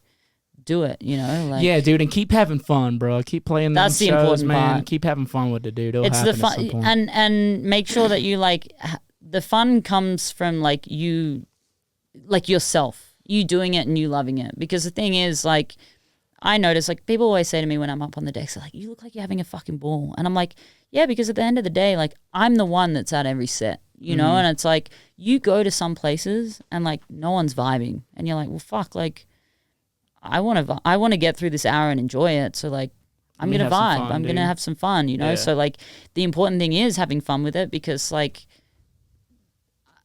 it's a long time. You're there by yourself and like, you know, you'll have nights that are not great. So it's like, well, I want to have fun, you know, and that's what's going to keep you going long term. Yep, it's the fun, man. Enjoying it. Yeah. Well, sick. This has literally been one of my favorite podcasts that I've done. Same. Literally. Actually, you say that to everyone. No, this was a really solid episode. This might be the number one for me. But it was the hand touching. But women aren't funny. But women aren't funny. Can't produce music. They're not great producers. They don't even bother talking to them. Yeah, they're like. Yeah, it's been good. It was long. I'm sorry. Dude, stop. Don't apologize. I'm not responsible until I would do this forever. So like, I would do this forever. I'll be back tomorrow. Like, I'm here till Tuesday. Like, do you have enough? So you have a show tonight. It's a private event tonight. Tomorrow I have night. a private event tonight. Tomorrow night I'll be at a brewery doing comedy. I would. What time? It starts at 7. I am the direct support. It's 15-minute sets, so I'll probably be on at like 8. Okay. If y'all are in town around that time, I would love to have y'all out, man. Yeah, because we're driving, but I don't know how far it is. Devin's giving me the okay. Yeah, we can go. You can make it if it's an 8-hour away. Yeah. Dude, if y'all aren't there, I'm not y'all's friends no more. Y'all can make it. Just making us commit to shit. Yeah, I'll make sure. Yeah, 100%. Dude, listen. This is our first time. I'm a heckle. I said that. I tried to say it like you. I'm a heckle. Like you don't want to heckle Mitch. You don't want that. Women aren't funny, and then he's gonna be like, this alludes to my next joke. I'm the enabler. I'm like women are funny. Also, female pilots. Oh fuck. No, yeah, dude, this has been great. I actually do have a question for you. Yeah, okay. You named this something. Pabst Blue Ribbon. No. Democracy juice. No, this thing. A koozie. A koozie? Yeah. What? That's the name for it? Is that the American name or the Southern name? I ain't too sure. I've always heard it called a koozie. Koozie, yeah. A koozie? Okay. Yeah, I reckon we so. call that a stubby holder. A stubby. That sounds naughty. Yeah. That sounds like a vagina, chubby dude. Stubby. Chubby stubby. That fucking chubby holder, dude. That's why when you said that, I was like, I don't really know what you're talking about. And then you were like, we'll talk about it on the podcast. I'm like, we still haven't. I still don't know. Now we have, dude. I koozie? love what y'all. I'm actually about to start calling vaginas. He wouldn't let me talk to him before the thing because he's like, let's talk about it later. I'm like, you're bringing up great stuff. And the thing is also, you and I haven't met till today. I know. Literally, I walked in the door, met the dog, had a good time. Yeah. Nala, beautiful. Yeah. And then you took me to your basement, and I was like, this is how I die. And now you're never leaving. This is where you live now. We'll get that green card. This is the start of a Netflix documentary that I would watch. Drama in the dance scene. Yeah, literally. But yeah, we had 2 words. It was, I've seen your podcast, and I've heard so much about, like, I think last time I was here, we were going to try and do it, and then you got COVID or something. Yeah, I don't know. sick, man. Yeah, you got sick or something, and then I was like, okay. And then you messaged me, and I was like, literally, we sent 3 messages back and forth. Maybe like, sweet. You're like, this is my address. Let's go. And I was like, sweet. See you then. And then I rang the doorbell. But you're fucking. Like, you're awesome, dude. Like you're sick cool. Bitch. You're fucking awesome, dude. I'm a sick bitch. I don't need to talk about it. I don't need to tell people I'm a sick bitch. They just meet me and they're like, dude, I am a fan of you. That's I need. Are we flustered all again? the ones I can get. Will you come to my show? Like, yeah, dude. Fuck, bro. I'm flustered. I'm feeling sweaty. I am sweating, dude. I don't know. I wore these pants specifically for you. They felt, they felt fancy. Do I look like a fancy feller to you? I don't. Those are. I'm trying to impress you. I'm trying everything. Look at my fuzzy hat. Your hat. I felt like it was like your hat's cool. Your pants suck. I don't know. My mom bought me these pants. If you met my mom, you would be like, "Oh, you're not shit." If you met my mom, she's the fucking shit. Oh, dude, my mother's a fucking angel. Dude. My mom is. She has more. Literally, I go to shows that my mom came to the first time, and people are like, "Where's your mom?" Like, they don't want to see me. They don't give a fuck about me. They want to see my mom. Oh, dude, my dad goes to my shows and takes ecstasy and fucks. That's literally. He walks up to me at a show, son. You know where I get some X, man? I'm trying to fuck. I'm like, well. Yeah, I do. I'll find you some, and I did, and I didn't go back to the hotel that night, so because he was fucking. It's funny. I do know where it is. I just don't know if you need that right now. Yeah, I get it. I know. Listen, I'm a cool son. I have a cool dad. That's dope. My mother's a saint, but anyway. I also have a cool dad. Hell yeah. But it's like maybe they'll meet at our wedding. They will. They'll fly over for that. It's worth it. Like it's important. My dad will show them how to clean guns. It's good. Honestly, I think my parents would get around it. Okay, cool. They will get around That's it. good. They're just like, but it's a novelty. They kind of have like, then I can go home. How do they feel about our Lord and Savior? That's a deal breaker from my mother. Wait, what do you mean? Nothing. This is the thing, because there are like so many religious contexts that I don't understand over here too. Yeah, dude, my mom loves Jesus. That's okay though, right? Oh, why is that a deal breaker? Who's that a deal breaker with? Oh, me? Yeah. Just lie. I can get around Jesus. I like Jesus. He's all right. Yeah, he's good.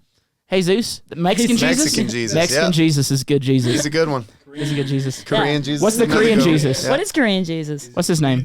Kyle. What's Korean Jesus? My favorite Jesus is Black Jesus. Morgan Freeman. Yeah. Good one. That's a good solid. one. That's a great one. Yeah, I'd put my money on him for sure. Yeah, I'd place my faith in the him. end is near. Yeah. Morgan, where are you? Like, yeah. We need you. 100%. But anyway, this has been fucking phenomenal. Awesome. Thank you. Thank you so Mine's much. empty Yeah, I know. yeah. Mine is still. I have a thing where I'm like, it can't be empty because then I get panicky. You know. Oh, that's fine. I don't have a sip left. You know. Yeah, Mississippi. But anything you want to let the people know before you get out of here? Is there normally like is there a normal thing that people do? You can honestly tell everyone to fuck off if you want. I like people. People are okay. People don't have to fuck off. I'm just saying you can do whatever you want. Hi. I'm from Australia. I'm not from here. They've if you haven't heard about me, they you know what? I still say that on the mic. I'm like, "Hello, my name is Sippy, and I'm from Australia."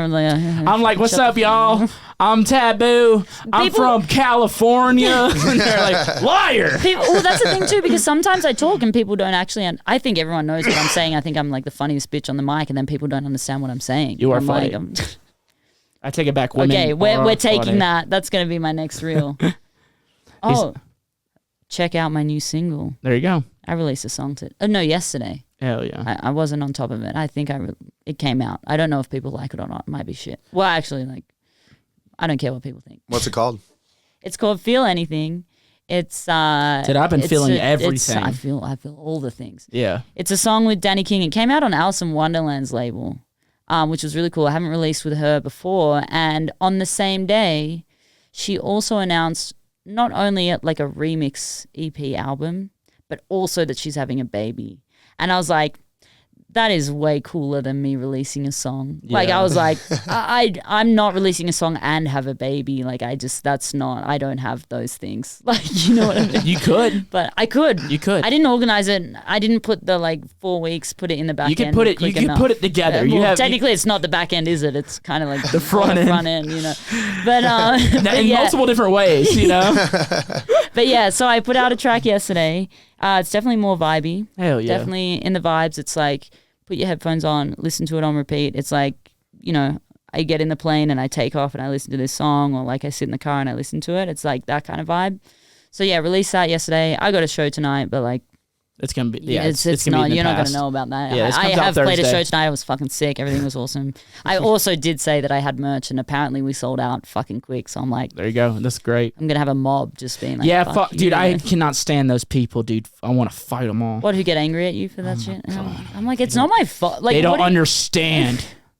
Like, what do you want? It's a good thing for me. Like, why are you being mad at me? You also don't understand how hard it is to get these fucking merch at places and the merch cuts from the venues. That's a whole nother subject. Thing. We go into it. Last night, I was literally sweating profusely. If you see me after a show, I'm just like, my hair is wet. It looks like I've been in the shower or something because I'm just like jumping around the whole time. And then afterwards, I like go and then it's like, oh, I have to do this whole like, you meet with the venue and it's like, this is your split that you get from my merch sales and then you pay the merch seller. And it's like, I'm literally standing there like, paying people out, being like, I'm trying to do maths, and I have what's it called? I have it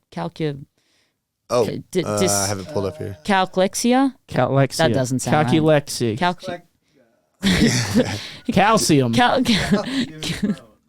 I love that I throw straight to Carl because I'm like, Carl's the only one paying attention. I'm like, you're the only one who knows the answer. Man. Yeah, dyscalculia. Dyscalculia. Yeah, so I have dyscalculia. Get you a tour manager. He'll handle all that so you can go be sweaty. I'm like, God. Yeah. That's the thing. But I pay the 30% tax for being an international. Oh, wow. Yeah, that sucks so like, too. 55% of my money just is gone before I even see it. That's why we're getting married. So yeah, that's not a problem for long. But yeah, so I have the new track coming out.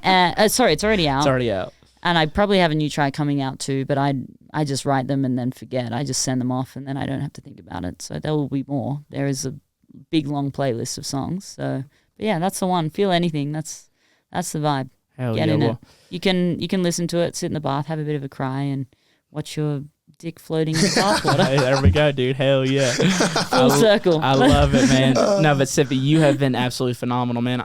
Laura, I'm so glad I got to meet you today, man. Thank you. I'm glad I got to meet you. Thank you. You are fucking cool as shit.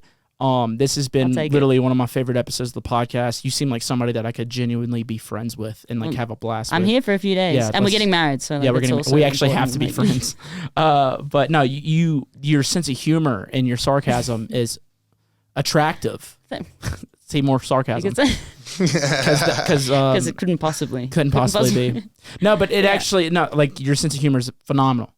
And Thank this you. has been so much fun. It's not an advertise. I don't know how to promote that. I just talk to people. Well, no, this has just been a blast. Thank you. Thank you for being here today. Thank you for giving me the, I don't know, opportunity to drink some Pabst and crack these open. Yeah, did you do the first? This is now going to be a merch item. Wow. That won't get shipped anywhere because shit's expensive. Yep. Well, for real, thank you, for real. Thank you. And Kyle, thank you, buddy. I appreciate you again. Thank you, Kyle. You've been the man. I hope I'm really worried about your health now that we had that incident with the coughing. Chlamydia? We'll talk about that after. Right. I'll give you all the vitamins. She's got them. Yeah, and I appreciate everybody listening to this week's episode of Talks with Taboo. I will see y'all next week. Peace. Bye.